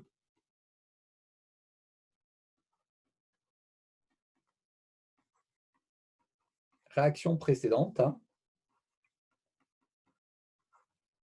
à savoir H2A plus 2H- qui donne A2- plus 2H2O. Donc, on pourrait calculer hein, la constante d'équilibre ici hein, de cette réaction. Hein. Bon, on se rendrait compte qu'elle est totale, hein, ce n'est pas le problème. Hein. L'intérêt hein, de travailler donc, avec ce bilan ici que j'ai appelé RP des deux réactions précédentes, hein, bah, c'est si on veut traduire l'équivalence ici. Simplement parce que si je refais un tableau d'avancement de manière classique tel qu'on l'a fait précédemment, avec un état initial et l'équivalence,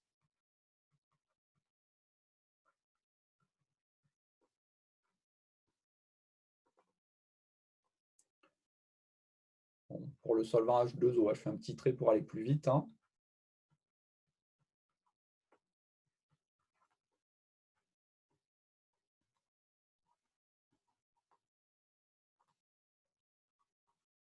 Donc là, il hein, faut faire attention, il hein, ne faut pas oublier hein, le facteur 2 hein, qui se trouve à ce niveau-là, hein, parce que donc, dans cette réaction bilan, hein, eh bien, donc, on a un nombre stoichiométrique de 2 hein, dans le tableau d'avancement. Hein, et donc, à l'équivalence, hein, par voie de conséquence,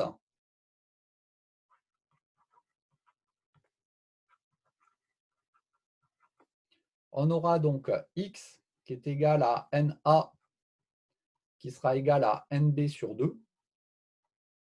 Autrement dit, CAVA qui sera égal à CBV équivalent sur 2. Donc là, attention. Hein.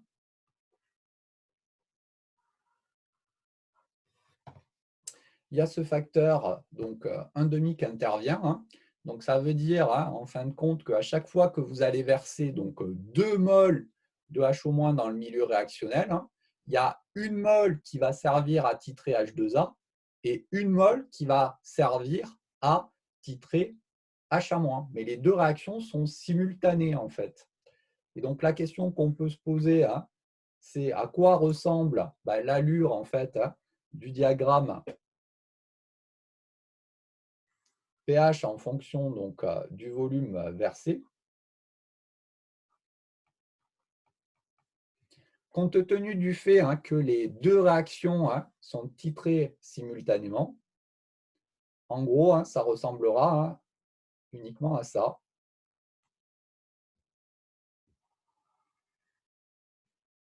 On n'aura qu'un seul saut de pH avec le volume équivalent qui est ici. Donc là, hein, un seul saut de pH, bien que ça soit un diacide.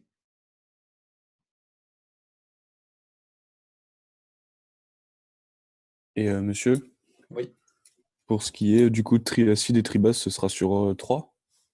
Alors, c'est plus compliqué que ça. Donc, vous allez voir, on va prendre un deuxième exemple de diacide, hein, et puis après, je ferai un petit commentaire hein, lorsqu'on a un triacide ou un tétraacide. Vous verrez d'ailleurs dans le TD qu'on corrigera vendredi, là, hein, le TD plus relatif au titrage. Le deuxième exercice, c'est un tétraacide, hein, donc on y regardera de plus près justement. OK. Bien. D'autres questions avant que je passe au deuxième exemple? Bien. Au niveau du second exemple, là, ça va ressembler donc beaucoup, hein.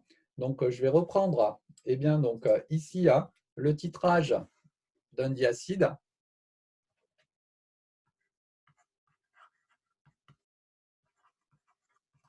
Donc, cette fois-ci, on va s'intéresser à l'acide maléique.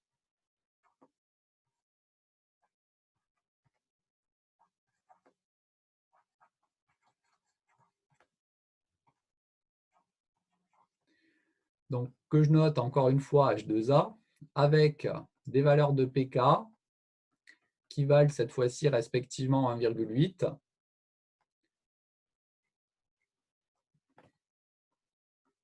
et 6,6. Donc, par la base forte.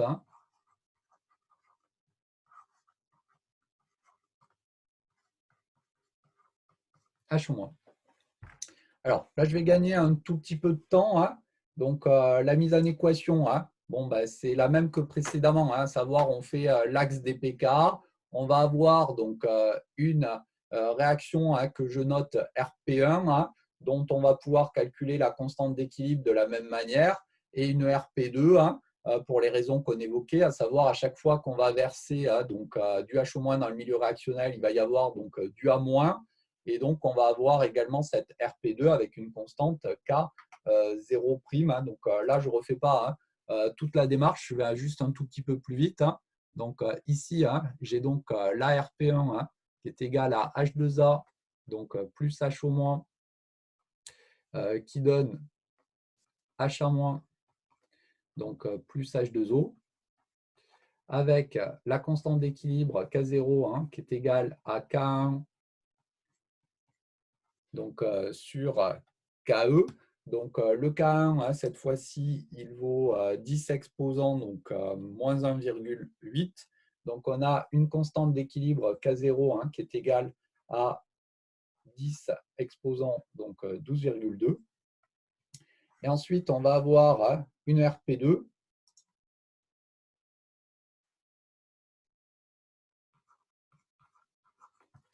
Donc, c'est la même que précédemment. Hein.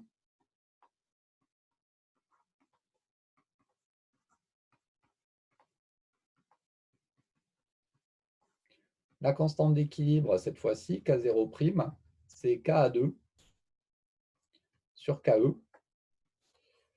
Et donc, si on fait l'application numérique, vous remarquez que le Ka2, hein, cette fois-ci, c'est 10 exposants moins 6,6. Hein. On a 10 exposants, hein, 7,4 ici.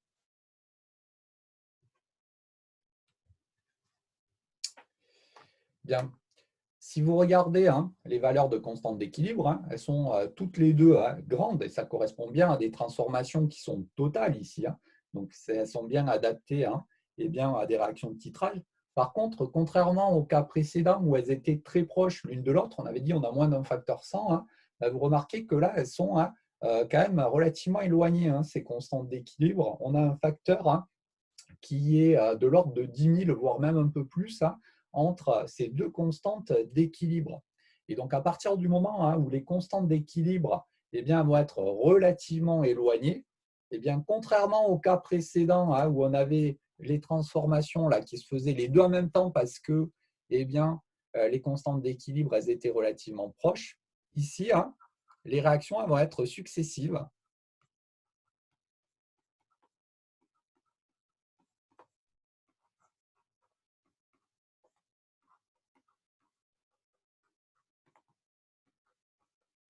Et donc ça veut dire simplement hein, qu'elles vont se faire l'une après l'autre. Et donc, si je m'intéresse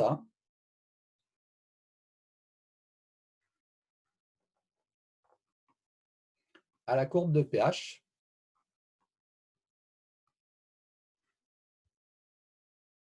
on va avoir quelque chose de ce type-là. Hein. avec 2 sauts de pH.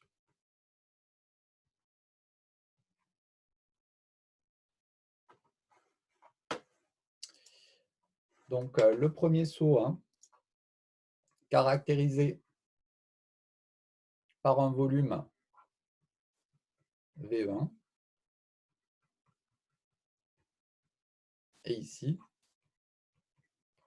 un volume VE2. À la première équivalence,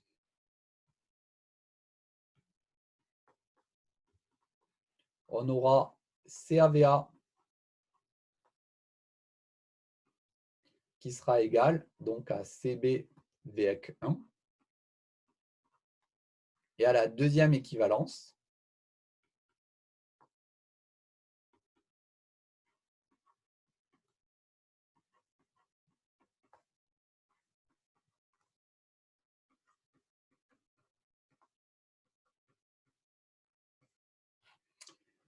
CA'(VA) égale CB facteur de VE2 moins VE1. Hein. Donc là, hein, je vais un petit peu vite, hein, je ne refais pas le tableau d'avancement, hein, mais au niveau de la première équivalence, hein, on titre en fin de compte hein, la quantité de matière de H2A présente dans le milieu réactionnel. Hein. Donc la quantité de matière de H2A, hein, c'est CaVa. D'accord ? Et pour cela, on a besoin hein, d'une quantité de matière de soude qui est égale à CB V équivalent 1. Et ensuite, une fois que la réaction prépondérante 1 est terminée, autrement dit au niveau de ce point-là, hein, eh bien, c'est la RP2 hein, qui va prendre le relais hein, dans toute la zone qui est ici.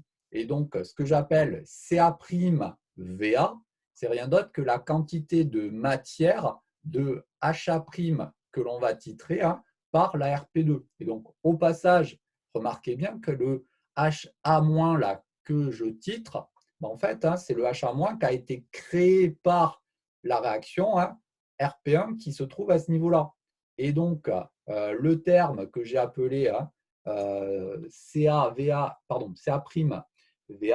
ben, ce terme-là, hein, ben, c'est rien d'autre que CA'(VA) dans le cas qui nous intéresse, simplement parce que, hein, eh bien, si on s'intéresse à une mole, par exemple, de H2A, par la réaction RP1, hein, il va produire une mole de HA-. Et donc, la quantité de matière hein, initialement présente de H2A, on la retrouve intégralement hein, sous forme donc, de HA- hein, dans la RP2 qui est ici. Hein. Donc, j'ai noté CA'(VA), mais c'est aussi CaVa.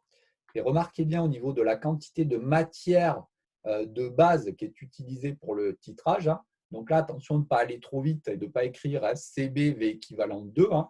Vous remarquez que la soude qu'on utilise hein, pour le deuxième titrage, hein, ben, c'est uniquement la quantité de matière de soude, autrement dit la soude qui va être versée hein, entre les deux volumes VE1 et VE2. Hein. D'où la différence ici hein, au niveau donc, des deux volumes équivalents ici.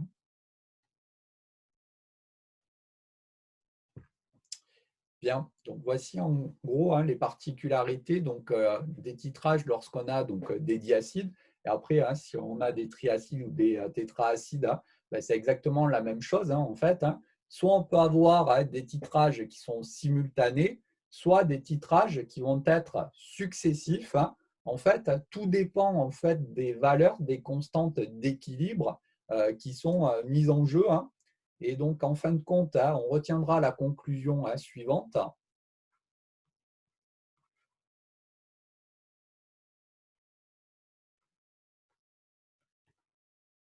Donc, pour deux réactions, hein,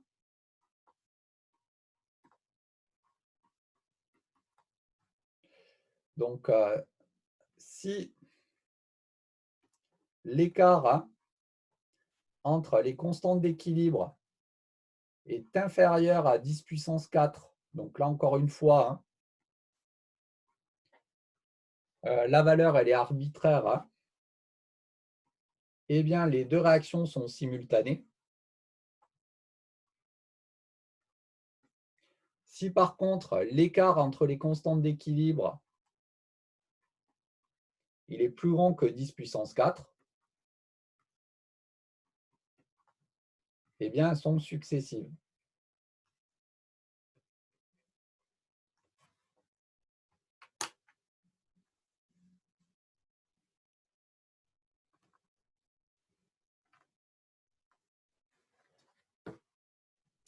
Bien, il y a des questions là-dessus? Oui, monsieur. Oui. C'est pour quand vous calculez K0, comment vous arrivez à voir un peu directement que c'est K1 sur KE? Alors, ça, disons, c'est avec l'expérience, j'ai envie de dire, hein. Donc, gardez à l'esprit que quand vous avez une réaction acide-base, hein, sauf réaction particulière, hein, c'est toujours, en fin de compte, un rapport de deux constantes d'acidité. Et donc, en fait, c'est la constante d'acidité qui correspond au couple dont l'acide est réactif, donc K1, hein, puisque l'acide réactif, c'est H2A, sur la constante d'acidité, en fait, ici, dont la base est réactive. Donc là, le deuxième couple, c'est le couple H2O, donc HO-, dont la constante d'acidité K vaut KE. Et donc ça, disons, hein, c'est avec disons, l'expérience. Donc, gardez à l'esprit qu'il vaut mieux perdre un tout petit peu de temps, hein, et repartir sur l'expression générale du K0 ici en disant que c'est l'activité de HA- à l'équilibre fois l'activité de H2O à l'équilibre, divisé par l'activité de H2A à l'équilibre fois l'activité de HO- à l'équilibre. Vous multipliez numérateur et dénominateur par l'activité à l'équilibre de H3O+, hein, comme on l'avait fait sur les petites applications, hein, la semaine dernière. Et en regardant l'expression obtenue, hein, on se rend compte que c'est K1 sur KE. Donc, si vous ne le voyez pas directement, hein, il vaut mieux perdre un petit peu de temps et puis l'écrire proprement, hein, parce que surtout là, il ne faut pas se louper, hein, au niveau des valeurs des constantes d'équilibre, hein, puisque vous vous rendez compte que si la transformation qui est totale, elle se trouve avec une constante d'équilibre qui est très faible, on passe complètement à côté de l'exercice. Pareil, si vous voyez là que vous avez deux constantes d'équilibre, hein, bah, suivant qu'elles sont proches ou pas, on vient de dire, elles se font, hein, de manière successive ou simultanée. Donc, ce moment-là où il faut calculer les constantes d'équilibre, hein, il est quand même particulièrement important. Donc, si vous ne le voyez pas directement, hein, réécrivez-le proprement, mais vous allez voir que dans tous les cas, hein, la plupart du temps, on se ramène à un rapport de deux constantes d'acidité, hein. La constante d'acidité où on a l'acide en tant que réactif divisé par la constante d'acidité où on a la base en tant que réactif. Vous verrez, hein, quand vous entraînerez à les calculer, hein, vous retomberez toujours sur ces formules-là en fin de compte. D'accord. OK. D'autres questions là-dessus? Alors, Monsieur, oui. dans le cadre d'un triacide, Oui. comment ça se passe si par exemple les réactions sont simultanées 2 à 2, mais que les deux réactions extrêmes sont successives?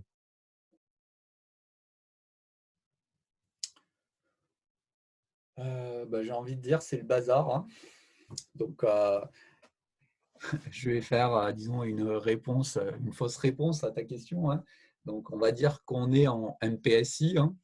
Et donc, en MPSI, on restera sur des choses, hein, qui sont quand même très classiques, hein. À savoir, on ne sera pas dans des cas compliqués, mais disons, j'aurais le même type de réponse si on était en PCSI, hein. Donc, il faut que ça reste, disons, qu'on puisse interpréter ce qui se passe en termes de réaction prépondérante, hein. Donc, on ne vous placera pas dans des cas où on se trouve dans ce type de configuration-là, hein. Sinon, on est obligé de basculer sur d'autres techniques de calcul, hein. Donc, c'est ce qu'on faisait donc, à l'époque, quand j'étais à votre place en tant qu'étudiant, hein. Donc, on utilisait en fait la conservation de la matière et la conservation de la charge dans le milieu, hein, pour se ramener en gros à un système de n équations à n inconnues. Mais disons, quand on fait ça, c'est plus vraiment de la chimie, hein, que l'on fait, c'est vraiment des maths, hein. Et c'est pas, c'est moins intéressant. Donc, je vous rassure, vous ne vous retrouverez pas dans ce cas de figure-là. Donc, la seule chose qui peut éventuellement se produire, on le verra en TD vendredi, hein, c'est que l'une des acidités, hein, elle peut être trop faible pour être vue sur la courbe de titrage, hein. Donc ça, on va en faire une première remarque là, en repassant là, juste après, donc déjà sur le TD qu'on est en train de regarder, hein. Mais on ne se retrouvera pas dans des cas un peu à la noix là, du style que tu évoquais, hein. OK. Alors, Merci. juste avant de repasser donc, sur l'ETD, hein, j'attire votre attention sur un petit point. Hein. Donc, je reprends l'axe des PK précédent. Hein. Et donc, quand j'ai regardé donc, la réaction prépondérante, hein, numéro 1, donc on avait donc l'acide le plus fort avec la base la plus forte. Et ensuite, hein, lorsque j'ai regardé une éventuelle deuxième réaction qui se produisait, hein, j'ai pris donc la base suivante, l'acide suivant, H- que j'ai fait réagir hein, avec HO- pour trouver cette RP2. Mais remarquez bien, hein, et c'est pour ça qu'on restera quand même sur des cas qui sont relativement simples, en fait, hein, il peut y avoir tout un tas de réactions secondaires qui se produisent parce que j'ai fait réagir hein, ici cet acide avec cette base. Mais ce que j'aurais très bien pu faire, c'est faire réagir ici cette base avec cet acide-là. Et donc, hein, j'aurai une autre réaction hein, secondaire qui se produit. Alors, pourquoi je n'ai pas pris hein, la réaction entre HA- base et HA- acide, mais plutôt celle-ci? C'est simplement parce que vous remarquez que si je fais ça, hein, eh bien, le gamma il va être à l'envers. Autrement dit, la réaction elle va être thermodynamiquement hein, défavorisée. Donc, si on calcule la constante d'équilibre de cette réaction, hein, c'est 10 exposant moins 1,5. Et donc là, vous remarquez que l'écart entre les constantes d'équilibre, il est énorme. On a un facteur hein, 10 puissance 12. Et donc, ça veut dire d'un point de vue pratique hein, que cette réaction que j'évoque là, HA- avec HA-, hein, elle ne va quasiment pas se faire du tout en comparaison hein, donc des autres constantes d'équilibre, hein, simplement parce qu'on a un facteur en gros 10 puissance 12 hein, entre les constantes d'équilibre qui sont ici hein, et la constante d'équilibre de HA- qui va réagir donc, sur lui-même. Et donc, on néglige complètement hein, ici cette réaction secondaire-là. Donc, pour tenir compte hein, d'une éventuelle réaction hein, prépondérante numéro 2, hein, comme je l'ai fait ici hein, sur les exemples qui sont mis en jeu, hein, il faut que les constantes d'équilibre qui sont mises en jeu hein, soient relativement grandes et du même ordre de grandeur, hein, ou alors hein, qu'elles restent donc relativement grandes de manière à avoir donc des réactions totales hein, qui vont se faire. Donc là, elles vont être successives hein, sur cet exemple-là, mais 10 puissance 7,4, hein, vous remarquez qu'on est encore vraiment dans le cadre d'une réaction totale. Et donc, c'est pour ça que j'en ai tenu compte. Par contre, hein, la réaction que j'évoquais ici entre HA- et HA-, hein, 10 exposant moins 1,5 pour la constante d'équilibre, bon, on conçoit qu'elle va se faire un peu cette réaction-là, hein, mais pas de manière significative hein, en comparaison donc, des deux autres. Donc là, hein, encore une fois, hein, donc, on serait en PCSI, on ira un tout petit peu plus loin dans le calcul hein, en essayant d'affiner un petit peu donc, le résultat au besoin en regardant dans quelle mesure hein, cette réaction-là entre HA- et HA- va modifier le résultat. Donc, nous, en MPSI, on s'en limite, disons, hein, vraiment aux seules réactions prépondérantes, disons, majeures qui vont se produire hein, du fait que vraiment, elles vont avoir des constantes d'équilibre ici au niveau des titrages qui sont très grandes et du même ordre de grandeur hein, ou éventuellement donc très grande mais avec un facteur hein, qui est supérieur à 10 puissance 4 pour avoir des réactions successives hein, mais disons toutes les réactions parasites qui pourraient éventuellement modifier un petit peu le résultat final hein, on va les négliger hein. C'est parce que voilà, gardez à l'esprit que pour le concours vous avez une épreuve de chimie de 2 heures, que sur les 2 heures hein, il y a vraiment tout le programme de chimie qui essaye d'être balayé, ou du moins une grande partie. Hein. Donc, on ne vous demandera pas des choses très subtiles, j'ai envie de dire. Hein. On restera sur, sur du classique. Quoi, hein. Donc, on sera par exemple sur le titrage d'un diacide, ça, ce n'est pas le souci. Hein. Mais après, soit on sera dans le cas voilà, où les réactions sont successives, ou dans le cas où elles sont simultanées, mais voilà, on traduira l'équivalence hein, de manière classique telle qu'on l'a fait là, sans regarder éventuellement des réactions parasites qui peuvent modifier un petit peu le résultat. Bien, donc voici hein, pour ces petits compléments hein, donc, qu'on aurait dû faire en TP pour le coup, hein, mais bon, vu les circonstances, on est resté sur quelque chose d'un petit peu plus théorique. Bien, alors on va repasser hein, donc, sur ici hein, le TD. Alors, je rechange l'écran de partage. Ça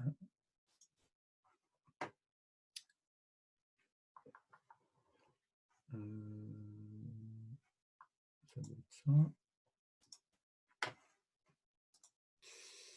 Donc là, c'est bon, vous avez tous le corrigé du TD là, sous les yeux? Oui. Ouais, ok. Donc, je vous rappelle, donc, on avait laissé en plan donc, la question 4 qui était justement une réaction de titrage. Bon, au vu de tout ce qu'on a dit juste avant, pour le coup, ça va aller un petit peu plus vite. Donc, dans la question 4, on vous indiquait qu'on souhaitait vérifier donc, la teneur en principe actif donc, par un titrage conductimétrique. Et donc, on vous demandait d'écrire la réaction support du titrage. Donc, je vous rappelle, on est en train de s'intéresser au titrage de la vitamine C, qui est justement diacide. Et donc, vous allez voir, là, on va même aller un petit peu plus loin que ce que j'ai dit au niveau du cours. On va faire une approximation encore plus grossière. Mais bon, on a un diacide ici à titrer. Donc, on vous demandait l'équation de la réaction de titrage. Et puis après, on va s'intéresser à l'équivalence. Bon, ici, donc, les espèces introduites, c'est H2O, ASH2 et HO-. Donc, en reprenant la même démarche que précédemment, je fais réagir l'acide le plus fort avec la base la plus forte. On a ici donc, la réaction prépondérante que l'on retrouve à ce niveau-là, la constante d'équilibre qu'on peut facilement calculer. Donc là, j'ai détaillé un petit peu le calcul en multipliant justement numérateur et dénominateur par l'activité à l'équilibre donc de H3O+, d'où le rapport de la constante d'acidité K1 sur KE, comme on l'avait dit précédemment là, avec donc une constante d'équilibre en 10 exposant 9,8. On a donc une transformation qui est totale. Bien. Ce que l'on peut regarder, c'est justement le fait qu'on ait donc un diacide. Si les titrages ils vont être simultanés ou successifs, donc je reprends exactement la même démarche que ce que j'ai fait précédemment. À savoir, je regarde une fois qu'on a versé donc, la première goutte de HO- dans le milieu réactionnel, et bien donc s'il va y avoir compétition entre cette réaction de titrage-là et la réaction de titrage par la soude de l'ion ampholyte. Donc, on a la réaction de titrage qui est ici. Je calcule la constante d'équilibre. Et donc là, vous remarquez qu'on a un cas qui est un tout petit peu différent de ce que j'évoquais dans le cours là, juste avant, parce que vous avez une constante d'équilibre qui vaut 10 exposant 2,4. Donc, ce qu'on avait dit dans le cours, c'est que une transformation, on peut considérer qu'elle est totale si cette constante d'équilibre elle est plus grande que 10 puissance 4. Alors, encore une fois, la valeur elle est arbitraire de 10 puissance 4. On avait dit tout est une histoire de précision, mais on avait dit que c'était malgré tout l'ordre de grandeur. Et donc là, on remarque deux choses. Bon, d'une part, que la constante K1,0, là, eh bien, elle est très petite devant la constante K0, puisque on a un facteur en gros 10 puissance 7 entre les deux. Donc, si donc, on regarde les deux acidités du point de vue de ce qu'on a dit dans le cours précédemment, on a un facteur qui est plus grand que 10 puissance 4, donc on devrait avoir des titrages qui sont successifs. Bon, ça, c'est la première chose. Mais la deuxième chose, c'est que, en plus, la transformation qui est ici, eh bien, elle n'est pas totale, puisqu'on a simplement une constante d'équilibre de 10 puissance 2,4. Et donc, d'un point de vue pratique, cette deuxième réaction de titrage ne se verra quasiment pas sur donc, les courbes de titrage, que ce soit de la conductimétrie ou de la pH-métrie. Donc, ça, on en reparlera dans le TD de vendredi.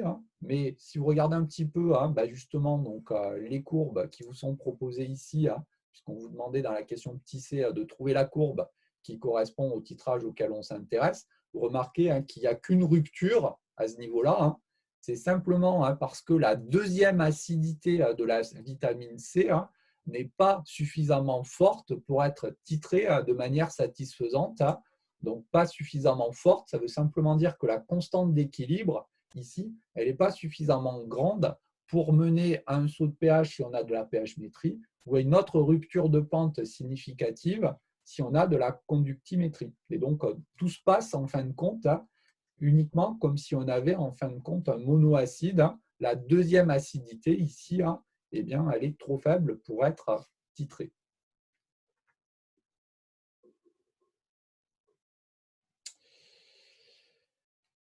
Si on traduit donc l'équivalence, donc j'ai fait le tableau d'avancement, donc encore une fois, donc, la quantité de matière de réactif titrant, gardez à l'esprit que ce NB il varie suivant la quantité, le volume donc, de soude qu'on introduit dans le milieu réactionnel. Donc là, j'ai traduit simplement l'équivalence où les deux réactifs sont introduits dans les proportions stoichiométriques. Donc gardez bien à l'esprit qu'il n'y a plus ni donc, de ASCH2 ni de HO- dans le milieu réactionnel lorsqu'on est à l'équivalence, ce qui permet d'obtenir CAVA égale CBVB.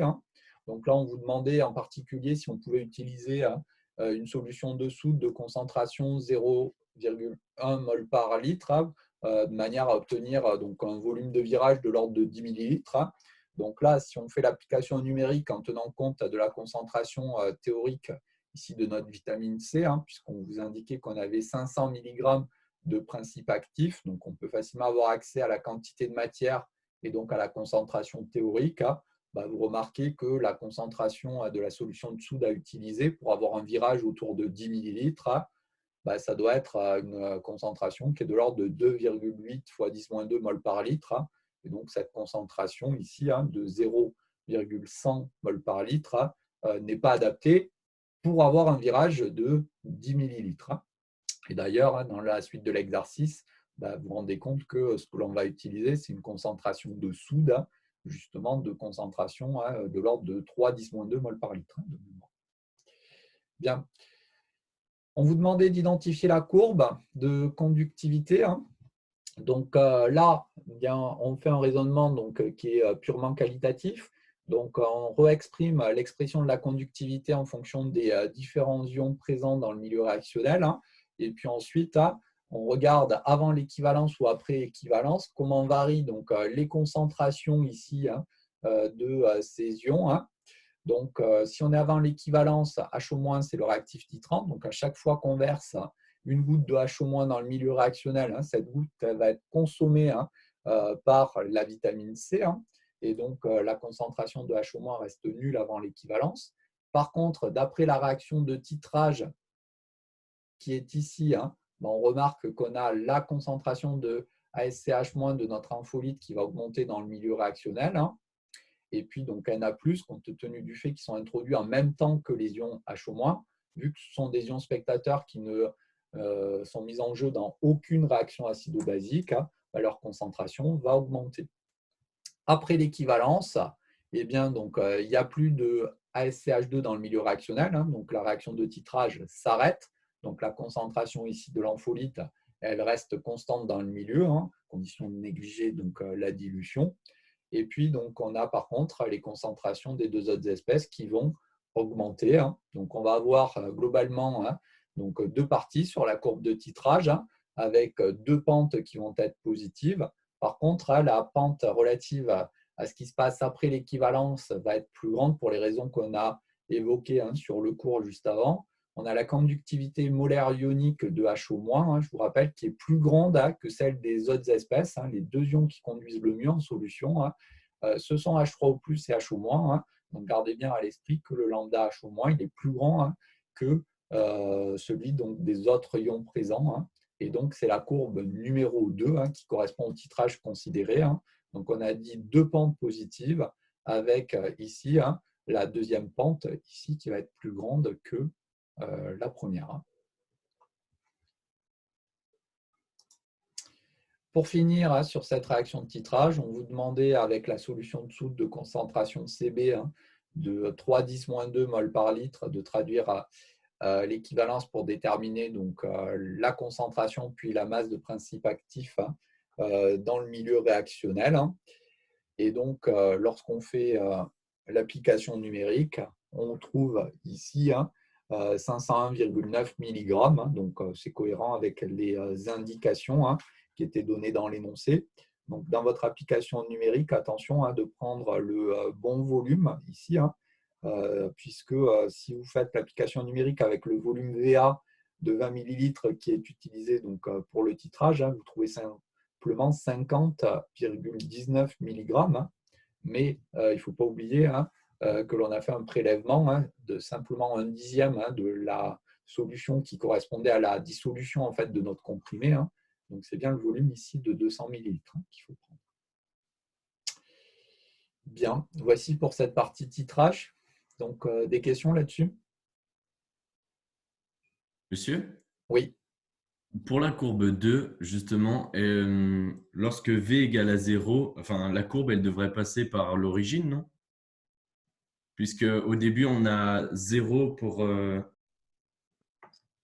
ASH moins et le reste aussi.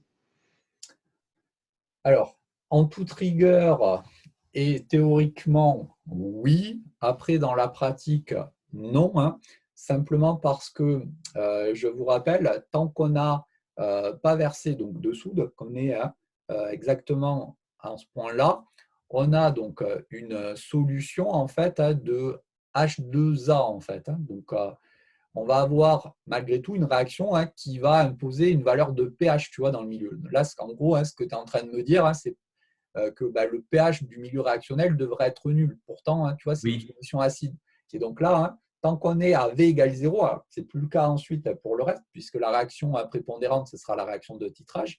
Mais pour V égale 0, la réaction prépondérante, ça sera H2A plus H2O qui donne H3O plus la base HA- en fait. Et donc, il y a malgré tout un tout petit peu d'ion. Alors, pas beaucoup, puisque cette réaction-là, elle est extrêmement limitée, j'ai envie de dire, puisque la constante d'équilibre, elle sera très faible. C'est la constante d'acidité K1, mais on aura un tout petit peu d'ion H3O+, et d'ion HA- dans le milieu réactionnel. Donc là, l'échelle n'est pas du tout respectée, bien évidemment, pour le tracé. Donc, ce point qui est ici, là, devrait être beaucoup plus près de l'origine, mais malgré tout, il y a toujours quelques ions dans le milieu réactionnel parce qu'il y a une réaction prépondérante qui va imposer donc un pH ou une composition, même avant de verser la première goutte de soude dans le milieu réactionnel. Donc là, lorsqu'on est à V égale 0, la réaction prépondérante, ça serait la réaction entre H2A et H2O. Donc, il y a un tout petit peu, alors pas beaucoup, mais un tout petit peu d'H3O+, et de HA- dans le milieu. Ok, merci. Bien. Alors, pour finir, le TD, donc, on avait la partie 2 là où on s'intéressait à un autre type de vitamine C. Donc, dans ce type de vitamine C, on vous a indiqué que le principe actif, en fait, se trouve dès le départ sous un mélange de ASCH2 et de ASCH-, et qu'en plus, le milieu il est tamponné, autrement dit que le pH il est constant. Ça, on va voir, ça nous facilite la vie dans le calcul qu'on vous demande de faire. Et en l'occurrence, ce milieu tamponné se trouve à un pH ici de 4,4. Et donc, on vous demandait déjà quel est l'intérêt de cette vitamine C en comparaison de l'autre. Donc, je vous rappelle, lorsque on avait donc calculé le pH pour le premier type de vitamine C, donc c'est en bas de la première page ici, on avait un pH de 3 contre 4,4 pour la deuxième vitamine C. Donc, le pH étant moins acide, et bien donc c'est moins agressif pour l'estomac, donc c'est mieux supporté en fait par l'organisme. Donc là, c'est simplement une réponse liée à la physiologie. Bon, et puis ensuite, ce que l'on vous demandait, c'était de déterminer en fait les masses donc, des deux espèces, donc l'espèce diacide et l'ampholyte, lorsqu'on est donc à l'équilibre dans le milieu réactionnel. Bon, ben là, on reprend la même démarche que précédemment. La seule différence, c'est que dans le milieu réactionnel, au niveau des espèces introduites, eh bien, il y a déjà l'espèce ampholyte qui est présente, que j'ai fait apparaître au niveau donc, de mon axe DPK, qui est ici. Malgré tout, vous remarquez que la réaction entre l'acide le plus fort et la base la plus forte, ça reste la réaction entre H2O et SCH2, donc c'est la même réaction prépondérante que précédemment. Donc là, attention, il y a une erreur fréquente, c'est de dire la base la plus forte, c'est ASCH-, l'acide le plus fort, c'est ASCH2, donc je vais faire réagir cette base sur cet acide. Donc ça, attention, on ne peut pas le faire, parce qu'une réaction acido-basique doit mettre en jeu deux couples acide-base en fait. Et donc, il faut que l'acide appartienne à un premier couple et la base appartiennent à un second couple acido-basique. Et donc, si vous voulez faire réagir cette base ASCH- avec cet acide ASCH2, ben ça, ce n'est pas possible puisqu'ils appartiennent au même couple. Et donc, comme il nous faut deux couples acido-basiques, on ne peut pas avoir de réaction directe entre cette espèce et cette espèce. D'où la réaction que j'ai fait ici. Alors, ce que vous pourriez me dire par contre, c'est que pourquoi vous avez pris la base H2O et l'acide ASCH2 et pas, par exemple, la base ASH- qui est la base la plus forte avec l'acide qui est moins fort que ASCH2, ça est simplement lié en fait aux valeurs des constantes d'équilibre qui sont mises en jeu. Si vous regardez la réaction prépondérante que j'ai prise ici, c'est la même que précédemment.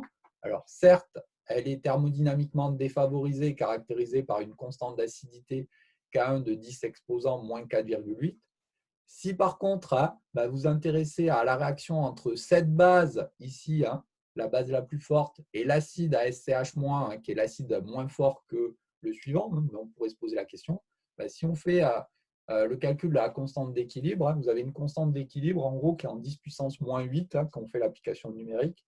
Et donc, on se rend compte que cette réaction ici entre l'ampholyte base et l'ampholyte acide, la constante d'équilibre, elle est bien plus faible que celle-ci. Et comme la réaction prépondérante, c'est la réaction dont la constante d'équilibre est la plus grande, eh bien, c'est bien elle, la réaction prépondérante. Donc, c'est pour ça que c'est important de garder quand même à l'esprit que la réaction prépondérante, c'est certes, en général, la réaction entre l'acide le plus fort et la base la plus forte, mais ce qui se cache là derrière, c'est surtout le fait que c'est la réaction dont la constante d'équilibre est la plus grande. Donc là, on pourra avoir un doute sur la réaction prépondérante entre H2O et ASCH2 ou alors entre l'ampholyte et lui-même. Mais comme la réaction prépondérante, c'est la réaction dont la constante d'équilibre est la plus grande, eh bien, c'est bien cette réaction prépondérante-là qui va nous permettre de faire le calcul.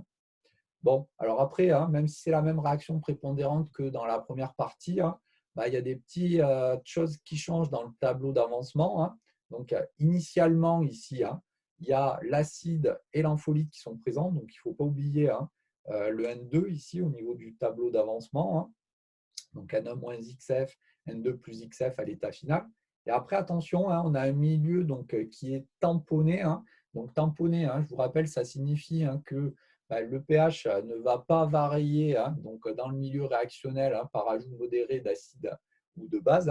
Et donc, qu'on soit à l'état initial ou à l'état final, la concentration de H3O+, vu que le pH il est constant, lui, il ne changera pas. Alors, pour que ça soit possible, ça, bien évidemment, donc il faut forcément que dans le milieu réactionnel, eh bien, il y ait autre chose qui fasse que le pH va rester constant, mais ce n'est pas décrit ici ce qu'est cette autre chose. On vous dit simplement qu'il est tamponné, donc on a le pH ici qui va rester constant.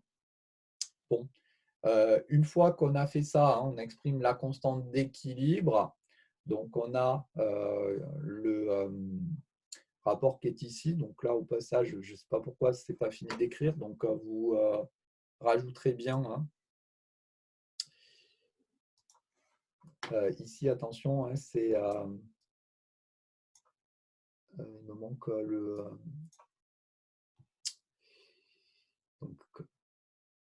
c'est ASCH- ici, à l'équilibre. Et donc, on a la valeur de la constante d'équilibre, on a 10 exposants pH, donc on peut avoir le rapport des concentrations d'acide et de base conjuguées à l'équilibre. Ce rapport, il vaut 1,58. Donc, ce que l'on peut faire, c'est introduire les masses d'acide et de base conjuguées ici, en repassant par la définition de la concentration, qui est égale à la quantité de matière sur le volume. Donc, c'est le même volume, donc j'ai simplifié. Et on remarque que ça fait apparaître le rapport qui est ici, qui met en jeu les masses molaires de ASCH2 d'une part et de ASCH- d'autre part. Et donc, on en arrive à l'expression qui est ici. Donc, la première ligne qui se trouve à ce niveau-là, c'est rien d'autre que l'expression du dessus. J'ai simplement fait passer le dénominateur à droite de l'égalité ici. Et ensuite, on vous indiquait qu'on avait donc les 500 mg de principe actif qui se trouvent soit sous forme justement de l'espèce ampholyte, soit sous la forme de notre diacide. Et donc là, si vous regardez, on n'a rien d'autre qu'un système de deux équations à deux inconnus, les deux masses que l'on cherche, puisque tout le reste est connu. Donc on peut facilement avoir accès à 194 mg donc, de diacide et 306 mg de l'espèce ampholyte. Bien, donc voici pour ce TD. Donc, je ne sais pas s'il y a des questions.